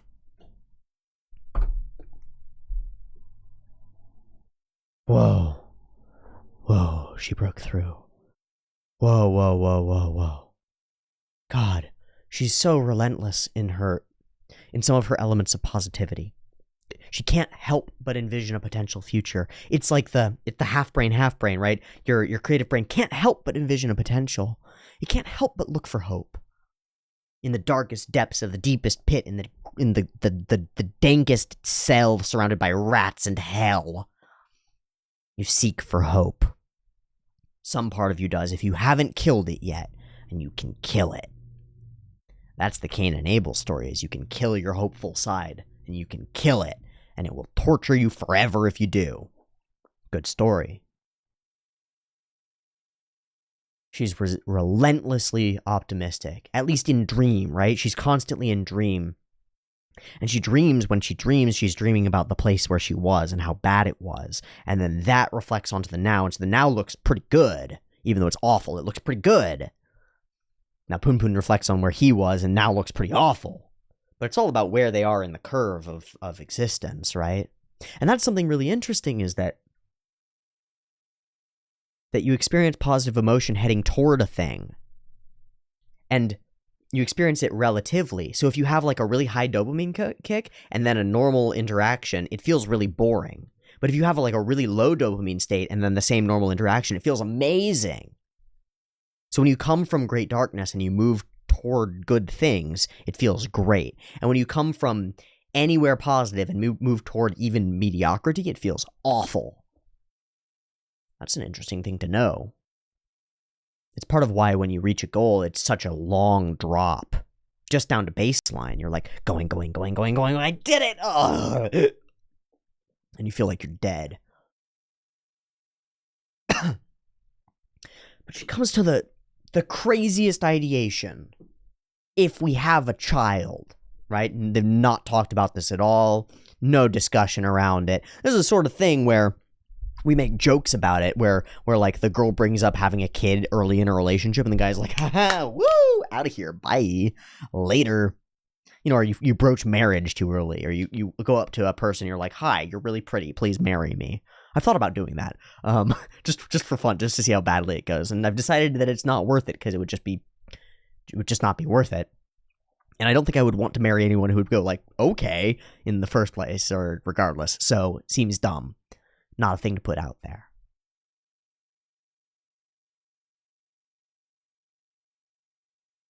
But she brings it out of nowhere. If we have a child, I want it to live free without any restrictions. We say looking at a big structure that restricts a rocket ship, right? Which is quite interesting that we have to put a scaffolding around or near a rocket ship, around our spacecraft, in order to hold them up so that they can then launch themselves. And that's kind of a good analogy for a child, right? You hem in a child a bit, and you keep them restricted, and you put scaffolding and structure around them so they can hold themselves up during the process of getting fueled and ready, which is like learning, right? And eating and being a normal person and socializing and all those things that they need to learn and get inside their brain. And then they hit the point where they're actually capable, and you go, 3, 2, 1, take off. Get the fuck out of here, kid. And off they go into the unknown. And that's how it should be. That's correct. That's how it should be. The parents should push their kid out of the fucking nest and go, get out there, buddy. Fail. Try it. Explode, maybe. I don't know. It's better than sitting here on the ground. Like, rockets explode sometimes. That's scary. Does that mean we should never shoot spacecraft out into space ever again? No. Kids explode sometimes. Does that mean you shouldn't push your kid out of the house? Well, to a lot of overprotective mothers, yes, actually. But no. Because that's how you get the Oedipal situation. It's not good. It's not fun. It's not pretty for anybody. But then she says this, actually, it's obviously better to not have a child at all. This is a fascinating idea. I'm sorry, I'm going to bring up a Petersonian idea. I've already brought up like 5 over the course of this video. I just haven't represented them as such. I like to give credit where credit is due. That's the only reason I keep bringing up his name, because I know that it comes with so much problem. Well, the idea is this, is that the conceptualization of people shouldn't have children because being is bad is a bad conceptualization. And when you take it to its logical extremes, it's semi-genocidal. Because it says that people are like a plague upon the earth, and being is bad, and being for a future person is going to be bad too. And, well, she says it precisely, which is, if they end up repeating our mistakes, it's just too unproductive. It's not worth it. The kid is just going to go through the same pain that we have. Well, that's the flip side of the endlessly optimistic hope, which is that the kid gets another chance, and you get a chance to teach them, and to build a scaffold for them that's different, and to aim them in a direction that's correct. Now, what if you could do that? What if you, PunPun and Aiko, could have a child, a son, for example, and give him the telescope and the space dream and all the things and be like, look, kid, look upon the stars. And let's say that, just for the sake of argument, that in the extremely unlikely case, but possible, that he actually ends up pursuing the same dream that you had when you were a kid, and he wants to be a space scientist, actually. And you put everything in place for him to do it, and he's got a solid familial structure in his 2 parents, who are here in their little cottage in Fantasyland, and he lives on Tanegashima, where the space stuff is, and so he's surrounded by people who are smart and capable, and he goes to school in a place where people are aiming at that, and he aims at it, and he aims at university in order to go in that direction. He goes, I want to be a space scientist and an astronaut, and you give the kid the framework and structure that allows it to happen. And doesn't fall apart, and he doesn't get raped, and he doesn't get destroyed by the world because his family falls apart, and his self falls apart, and his relationships with everyone around him fall apart, and the kid's actually bolstered into reality. So there's the what if. The what if is, if they end up not repeating our mistakes, how productive could they be? And how much joy could they bring into the world, and how much life and love? Well, they might go to the moon. They might discover new planets and stars. They might discover a legitimate future for humanity, how about? Oh. So maybe it could be worth it. But not if you think that your kid's just going to repeat your mistakes.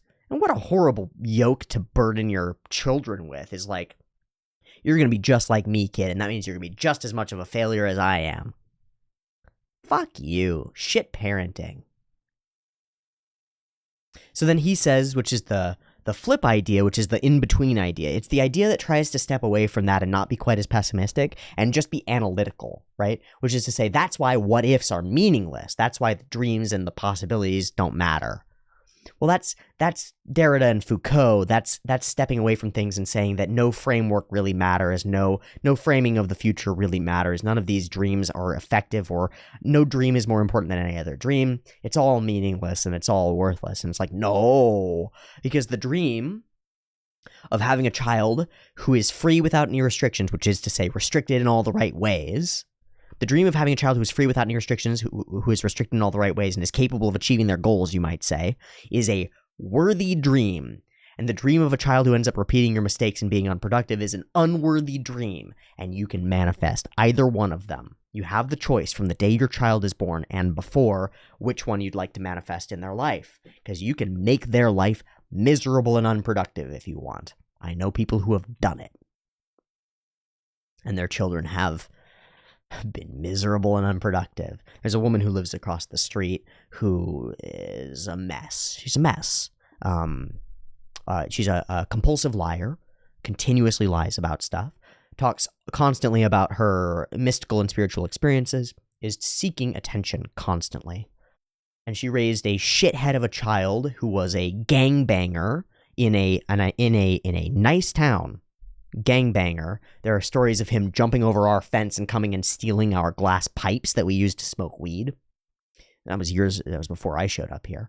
And he got shot in the gut not that long ago and survived it. And interestingly, he's turned himself around a little bit and he's got like a job, which is interesting. He's going to do construction work with his family because they'll hire him, or at least pay him a pittance. That's something. That's pretty good. Maybe work is valuable. That might be the lesson there. But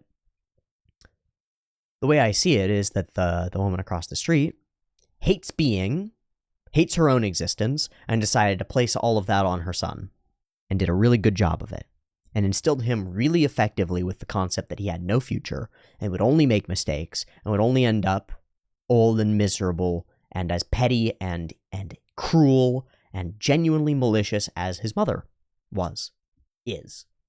will continue to be until she dies. Because I don't think there's any saving her. Which is a terrible thing to say about a person. But I've tried to reach out to her, and I've tried to get through, and I get nothing. Maybe she'll have some great awakening. But this is what I mean. Both of those dreams are worthy, and you can manifest either of them. Because there's a child in my house who lives here, and people are articulating dream space for him. The kid's got the world at his feet. Now he's going on 3 now, and he hasn't developed or expressed any symptoms of grand psychological misfunction. Well, that's something. He doesn't seem to have an attention disorder yet. He doesn't have an aggressiveness disorder yet. Nothing seems to be wrong about him, and he's bright, and he's happy, and he's well socialized because there are way more people around him than there are in most families, and he's got multiple generations of family living together and articulating around him to make his life as good as it can be, and to build a free life, which is to say a life where he can make all the choices that he could possibly make.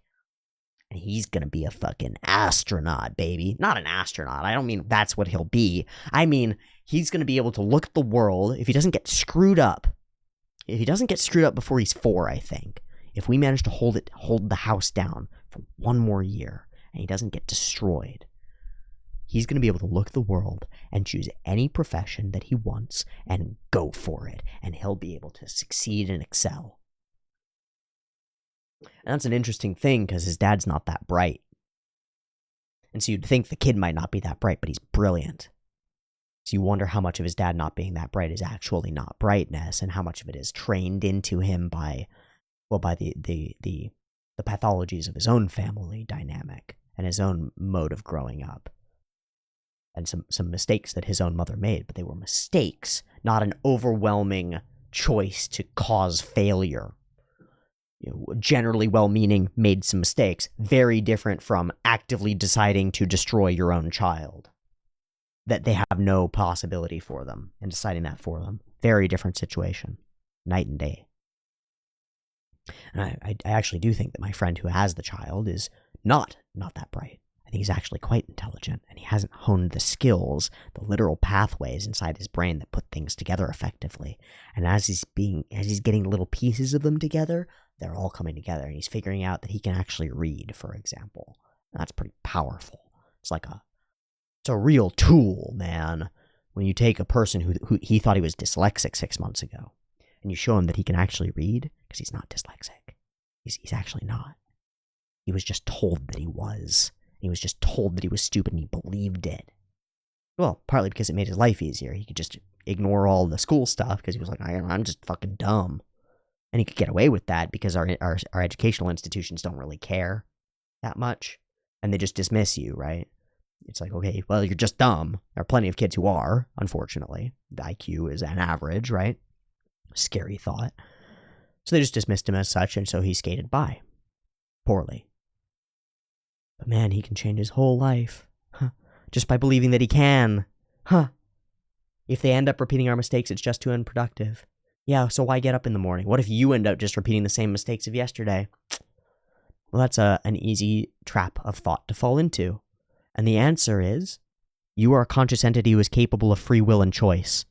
And to whatever extent you are capable of free will and choice, you are capable of choosing a path that would do well for future you, and you are capable of choosing a path that will make future you hate past you. And what you choose determines your future, and your entire being, and your way of existence, and your proximity to reality, and your ability to pursue your dreams, and whether dreams even seem to have weight to you. Fan-fucking-tastic. And this is maybe the most beautiful frame in all of PunPun so far. Because he steps away from his pessimism and becomes a child for a fraction of a moment. But even if what-ifs are meaningless, one day I hope we can have fun talking about them. We can't even engage with them. Just looking upon shooting stars is maybe scary enough. Maybe scary enough. I'm feeling really good right now. I'm truly glad we met, right? Because the other framework is, this is your fault. If we hadn't met again, I would never have killed that woman and I'd be okay mentally. It's your fault. And instead he flips it, I'm so glad that we've gone through this crazy shit together. I wouldn't exchange it for all the lack of suffering in the world. Thank you, he says, genuinely. And she manifests in this moment, in my mind, as child again. Because he does as well. With tears in her eyes, she smiles. We get them leaning and running off into the sand. Whoosh. And the symbolism that she's carrying with her, the purse. Wah! Big, open, soulful smile. Sand on the feet. Running, striving, bursting.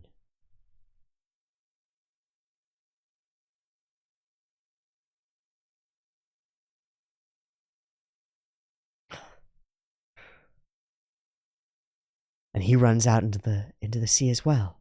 And he's still him. They lay together on the sand looking up at the great scaffolding of the rockets. A bottle and a rope, eh? What are you gonna do with that? PunPun, are you going to kill me now? And he turns back. Yeah. Is that the only way? I'm at my limit too. You don't want to be alone, so I think this is the best way. Oh. This was a last gasp, eh? This whole beautiful moment is like a dream that has to be woken from. No, it's not! You fool! PunPun, let's have sex. Sex. Ha, ha, ha. And that's a perversion, right? I mean, truly, to take a thing that is life-giving, literally, right? Sexual intercourse is reproduction, it's life-giving. And it gives life to the individuals who take part in it as well. It's bolstering and enlivening. And they're doing it as he wraps a rope around her throat. I'll be right behind you. Don't worry. Ha, ha, ha. I don't want to die. I don't want to die. Why are you being so silly? Then leave now. Get out of here. She can't and won't. She wants to live with you. If I go, you're going to kill yourself. I knew that all along. But you can't. I don't want your sympathy. Besides, I'm feeling very fulfilled right now. I threw away my entire life to save you. There isn't a more perfect existence. But you haven't thrown it all away, and you don't have to. She looks up at him, tears in her eyes, choking. You're wrong. That's contrived. People shouldn't live or die by that kind of logic. Whatever happens, you have to keep living. Trust me. She fights against the vines. Trust me. I'm sure the day will come when you're glad you're alive. How can there be a bright future for a murderer? It's a good argument. There's nothing but darkness for me. Why would I continue? Well, she already expressed it. And so it demonstrates to me that all of the past has been this. It's been her trying to keep him from killing himself. Talking about the potential of a child, talking about the potential of a house, talking about the potential of going somewhere. Trust me, I'm sure the day will come when you're glad you're alive. How can there be a bright future for a murderer? Well, there can't if you murder your love, the thing that gives brightness to your world, because that's Cain and Abel as well, right? Abel is Cain's ideal. Sorry to make it religious, but Abel is Cain's ideal. He's the good brother, and Cain wishes he was Abel and loves his brother, and so he kills him because he can't stand not being him, and he's cursed for eternity. PunPun, you're not a killer. After you strangled Mom and went to get the package, she came to and started to get up, so I grabbed the knife. You're lying. I stabbed her over and over until she stopped moving. You're lying. She's not, actually, because we came in and PunPun saw it and said, she's dead. Stop. I'm sorry, I couldn't tell you. I was too scared to say it. So you can just go back to your regular life. I won't chase after you anymore. I'll figure it out on my own. Big eye, broken teeth, snotted, spittle. As true as can be. But maybe lying and desperate. But I think she's telling the truth. No, you're lying. I'm the killer. No, I'm not lying. You haven't done anything. You haven't done anything. Liar. I'm the killer. You were just a bystander, and he must see it this way. What are those? What are those on the floor? The black orb and the white orb. What is that? Buoys? They're buoys, right? Or maybe just stones. I don't know. Liar. Sorry. I'm sorry. But I'm glad I finally told you. Birds released is like what happens when a gunshot goes off. It's spirits flying free. This is a really good visual. Because the rocket isn't there. The rocket isn't taking off. That's what it would be. But that's not right. That wouldn't be right in the metaphor. The visual metaphor is birds taking off and flying by. A big flock of them. A chaotic spiraling mass. Because that's what's going on inside the head. Is like a... I'm glad I finally told you. Honesty. The stars. Have they been... They're out here? And she gestures to the stars and falls over. Whoa. So they've been out here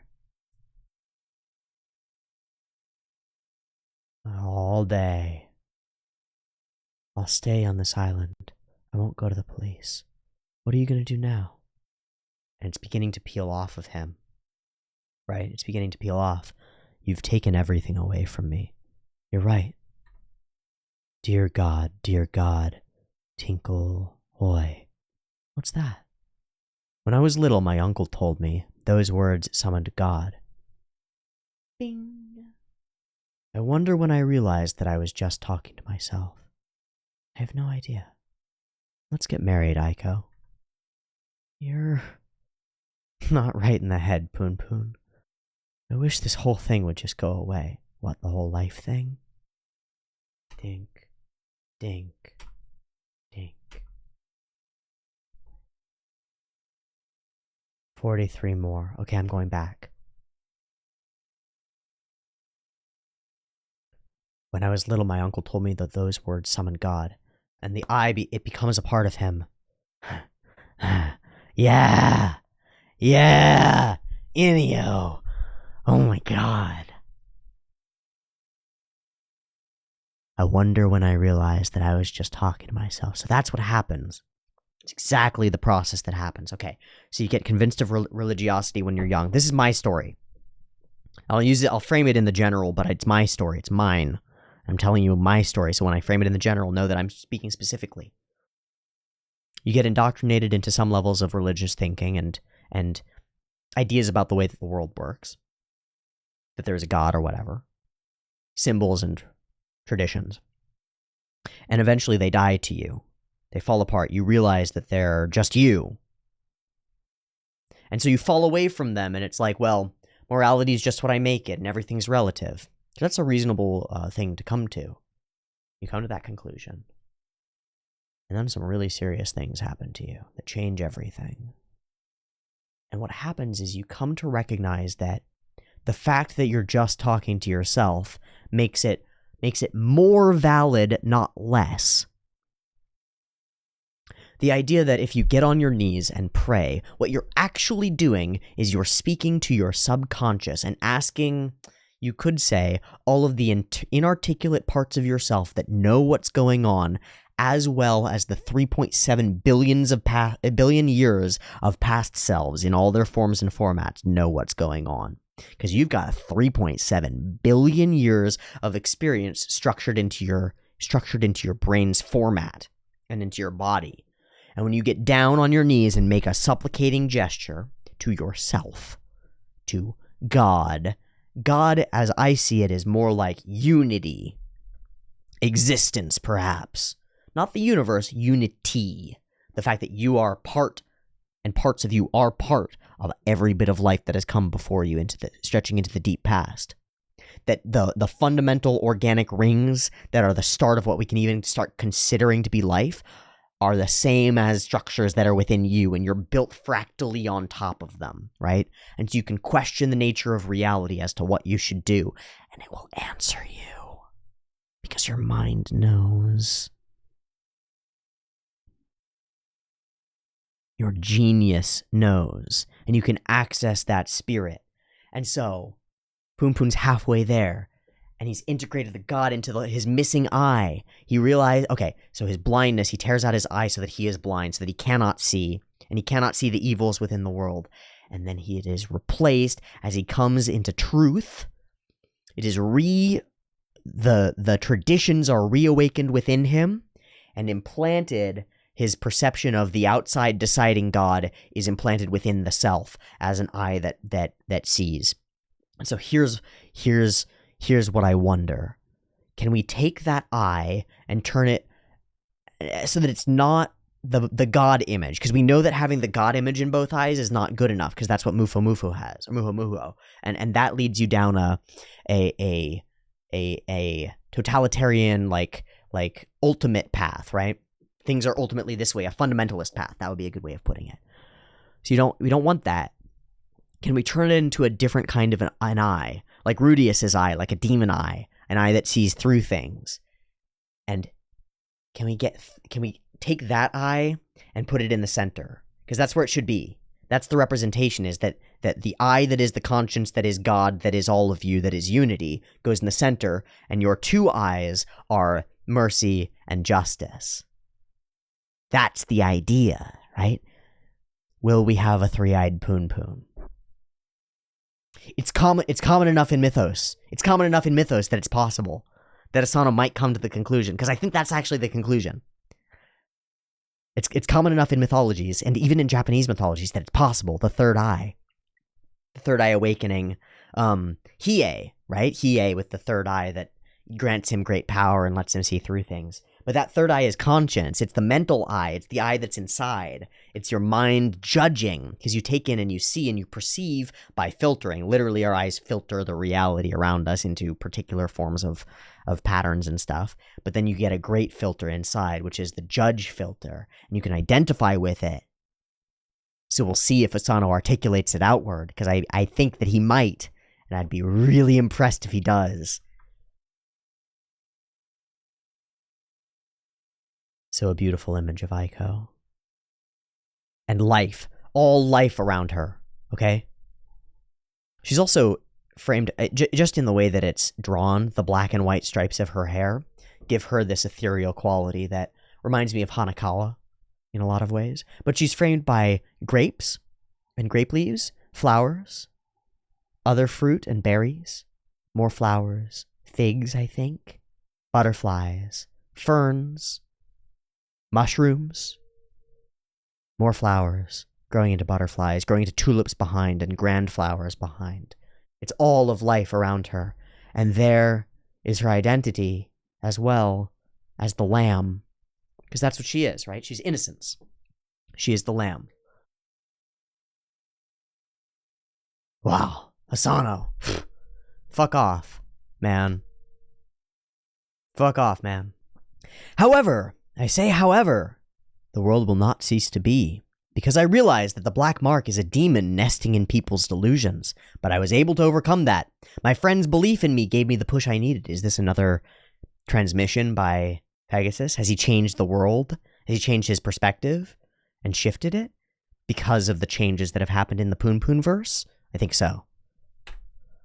So now it's my turn. I absolutely believe in you, lovers. You should live in the future. I give mankind the highest praise, and you these words, the slogan of hope. Good vibrations. Pegasus, let's get this party started. Your innocence scares me sometimes. Knowing no doubt is a kind of strength, I guess. Wada, this is all the fruit of your instruction. But do you think I'm unaware of your true plans? Oh, that's not good. You might really be channeling God. Oh. June 30th, midnight. Good evening, Seki. We waited for you instead of breaking down your door. Aren't we kind? Bam! We don't have anything against you, but the boss has to save face. There's nothing sadder than watching a clash of egos over something so trivial. Seki, your family owns a bento business, right? Your dad seems like he's got zero luck. Don't go poking around. Don't go poking around without my permission. It's so rude. And the bento business folded 10 years ago. You should have taken over the business and been good to your parents. Oh, right. That's never gonna happen if you're afraid of fire. Oh. You had your girlfriend's stove switched to electric, right? What is it? Some kind of PTSD? Ha! Yeah, you react just like my dog. Maybe we should tattoo no open flames on your forehead. Ha! That's a good idea. Please do that. Seki, you need to pick your battles. Alright, grit your teeth, hang in there so your life doesn't flash before your eyes. Don't say that, why don't you kill me instead? Smile on his face, blood running down. Hey, when can I read the rest? Can I bring my friend next time? Just for today, I'm not finished so I don't want to share it yet, but I've never actually finished any of them. Hey kid, you want to come over here and hang out with us? No point talking to him, he thinks he's tough, but really he's shy. You're the bento guy's kid, right? My mom works in this factory too, so we'll probably see each other again. Is that Sachi Nanjo?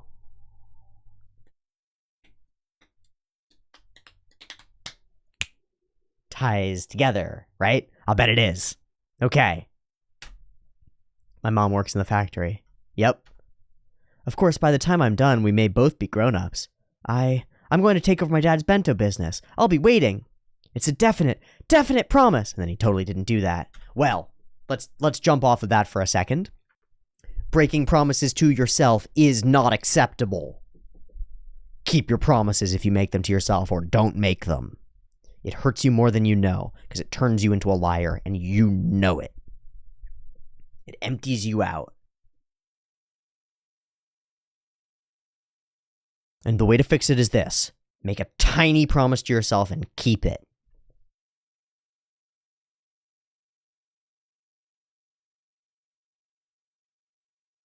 What's the tiniest thing that you could do? I will put away one thing on my desk. Promise kept. I will put away another thing on my desk. I will go take a shower. Go get your shit and do it. I will clean my room. Do it. I will sign up for classes. Do it. I will go get a doctor's appointment. Do it. Make the promise, write it down somewhere, get it done. Don't lie to yourself. It'll destroy you. Oh, right. She was there when we all went to the abandoned factory. I wonder why I didn't talk to her. And then what? She probably wouldn't have remembered me anyway. Ever since that factory went bust, my life has been even more out of sync, he says in a room full of chaos. A pathetic existence where nothing goes as planned, not even worthy of being snuffed out. Feels Shimizu. Sorry, Shimizu. I don't seem to remember you very much. Yeah, all this is past the statute of limitations. I don't want to be tied down by old memories. That's not how your brain works. The older memories are the base memories, and everything else gets built on them. They structure everything else. It's why in therapy, you have to go back to the root and rewire it. And that's what you're doing, I think. You're actually re-envisioning the most painful neural pathways, and you can, when you re-envision them and take them in fullness, you can shift them. You can change yourself. Your brain remains plastic into adulthood. Literally, neurobiologically, if you're in the right pathway, in the right frame of mind, and sometimes you need hypnosis to do this, and sometimes you need drugs to do it, and it works sometimes if you do it right. You can go back in and you can restructure the core traumas that make up your existence and change them, and change your perspective on them, and change your whole way of being, because they're the foundation of the whole tree that is you. Most brilliant, most beautiful thing that I've ever come across. It's incredible. I don't want to be tied down by old memories. Yeah, you don't want to, but you will be until you go and evaluate them and figure them out. I need to go far, far away. I don't care if it's a foreign country. It just needs to be far away. Shimizu. It's so early. Are you going to that weird guy's place? Don't get in any deeper. I'm seriously worried about you. This is my last warning, okay? Oh, he's all beaten up, yeah. I don't know what your cause is, but playing at it isn't going to change the world. I just got a job that will pay me lots of money for pushing a button. And it's the same. That's the funny thing. They've actually both sought out the same cause. I don't know what kind of button it is, but I'm sure pushing it will have an impact. So let's blow this joint and go train to be monks in Tibet. Again, let's go live out in the woods far, far away. You tell me it's for my own good, but you're always just thinking about yourself. I decided I'm going to do something for other people. Okay, well, later. But... Bye-bye.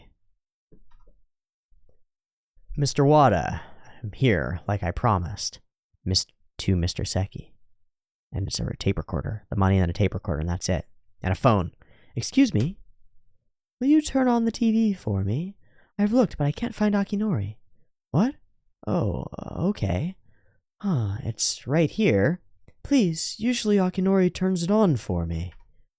You're Mrs. Wada, right? Akinori got full marks on his math test again yesterday. Or some level of amnesia, Alzheimer's, potentially, dementia. You can go now, whoever you are. Oh. And all the certificates and the little dolls and things. The job pushing a button is turning on the TV for this old lady? I need to come here every morning from now on? Whoa, whoa, whoa, that's... I know he asked me, but that doesn't add up. Ah! This is the pits! Just the worst! No, it's exactly right. He's running away from his own... Oh my god, that's it. Wada's gonna die. He's gonna do something to kill all of them and himself.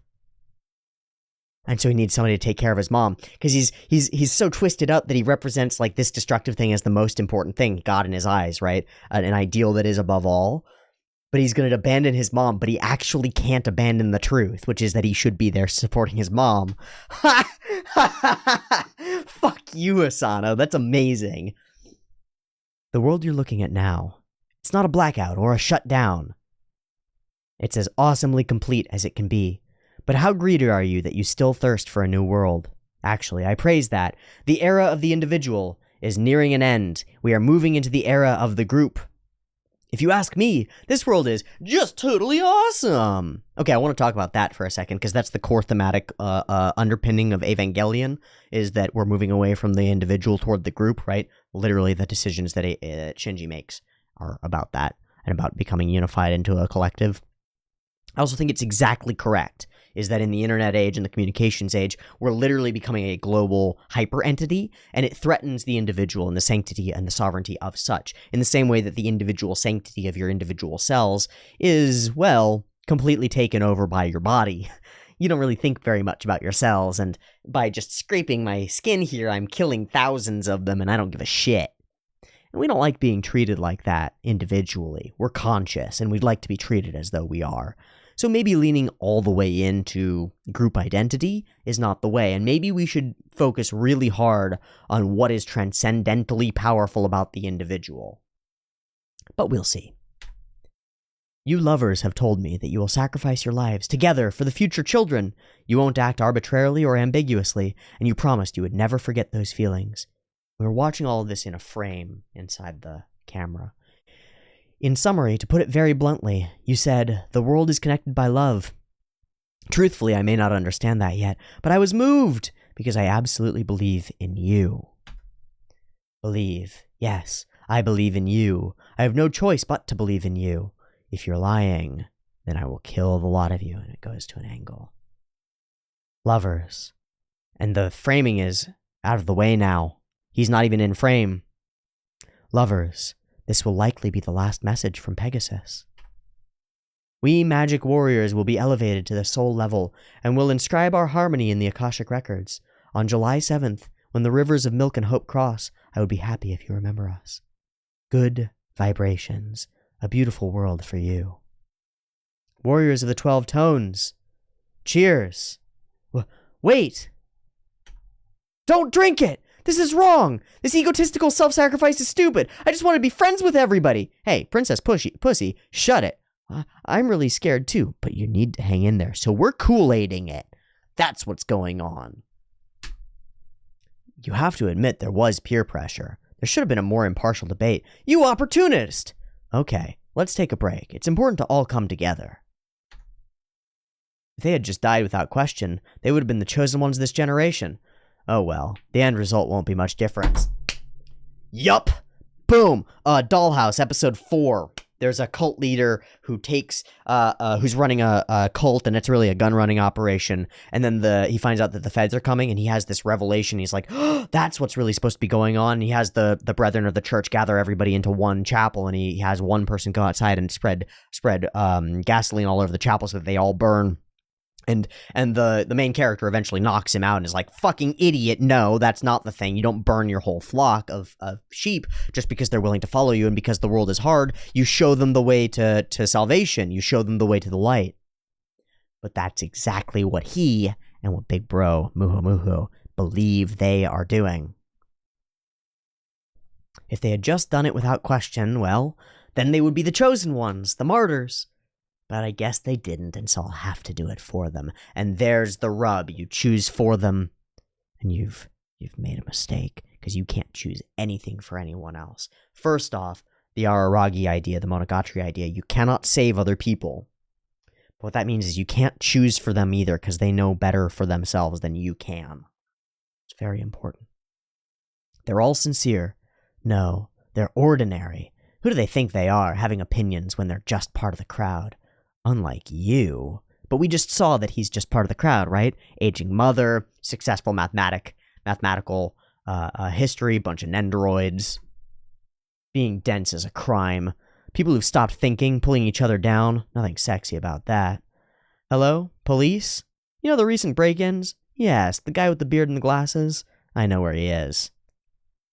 Pegasus, aka Toshiki Hoshikawa, and I have always been poles apart. Well, he envisions himself as the one who's willing to step into darkness, right? And the duck watches over. He tried to believe in this world overflowing with imbeciles until the very end. I, on the other hand, lived distrusting and scorning others. I couldn't erase my skepticism for inaccuracies. I was obsessed with absolutes. But this is the recording! Okay, but people's hearts are an abyss. Once you start doubting, there's no end, and the more you seek truth, the mystier and more elusive it gets. So I figured out that truth is something you create yourself. Yeah, it is. It is, but that doesn't mean that it's not true.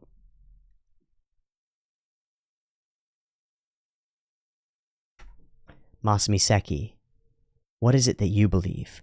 Boof. Huh, and that's it? There's a simple reason I was interested in you. We both have friends who are trying. That's right. It's idiotic for a chance meeting to change your life. But that's all over now. A festival should be loud. The tiniest spark can become an inferno and smoke out people's true nature. Shimizu? Oh, miss. There aren't any hospitality jobs, but there's farm work. The tourism agency is running a campaign to recruit young people. Great mythological stuff up on the ceiling. I know someone who has a dairy farm, so if you want, I can introduce you right away. And she's wearing black and white now. Really? There's plenty of room to live there. I'm sure your friend can work there too. Yay! I'm sorry, you can't sign up with just your insurance card, and we don't do pay-as-you-go cell phones either for crime prevention. Oh, absolutely no problem with the driver's license. Of course, it will be in your friend's name. So just fill in as much as you can until your friend gets here. I'll go check our stock. Getting a phone or something? Yeah. And now, continuing with our morning headlines. Early yesterday morning, a man foraging out in the woods found the body of a woman. Uh-oh. Chickens come home to roost. PunPun! The police have identified the body as that of Mitsuko Tanaka, age 41. The body showed signs of strangulation as well as several stab wounds to the abdomen. Police are investigating it as a homicide. Additionally, Miss Tanaka's car was found abandoned in Kagoshima, and her 20-year-old daughter Aiko is also missing. The police are investigating foul play or a possible connection to the case. Uh-oh, wrote down the name, huh? And God watches. The end is coming. The same scene of the same flowers and plants, but no Aiko. Interesting. And that is the last image. So, as far as we know, this plan went down exactly as planned. And Pegasus and all of the lovers are going to burn alive or explode. Absolutism. Dismissal of the relative nature of morality. Figuring out that truth is something that you create for yourself. Inability to erase your skepticism for inaccuracies. Okay, so you start taking this rationalist perspective toward the world, and as soon as you take a rationalist perspective toward the world, God dies. That's Nietzsche. That's why he said it. And well, the full quote is something we don't often repeat. Let me go find it so that I don't mess it up. God is dead. God remains dead, and we have killed him. How shall we comfort ourselves, the murderers of all murderers?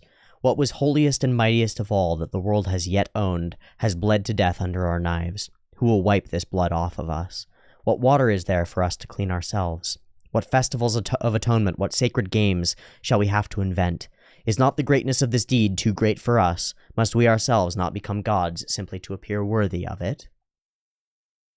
What's Nietzsche referring to? Well, he's referring to the fact that science took the rational mind and applied it to God, and, well, all the religious ideas just evaporate when you put them under the rational lens, because they fall apart completely.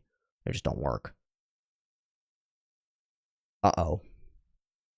So Muho does exactly that. He, in name, follows.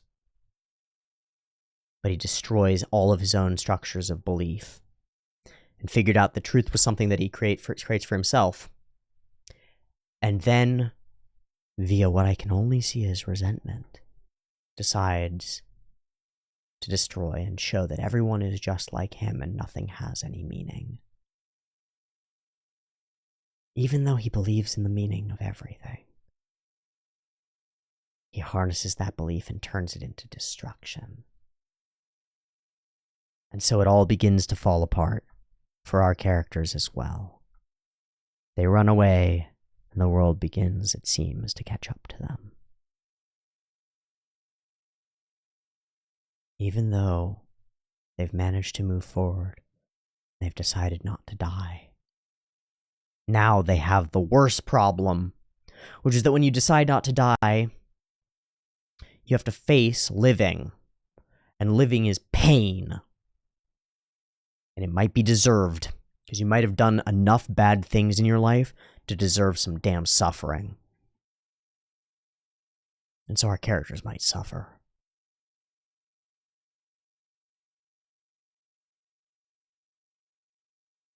But they're alive.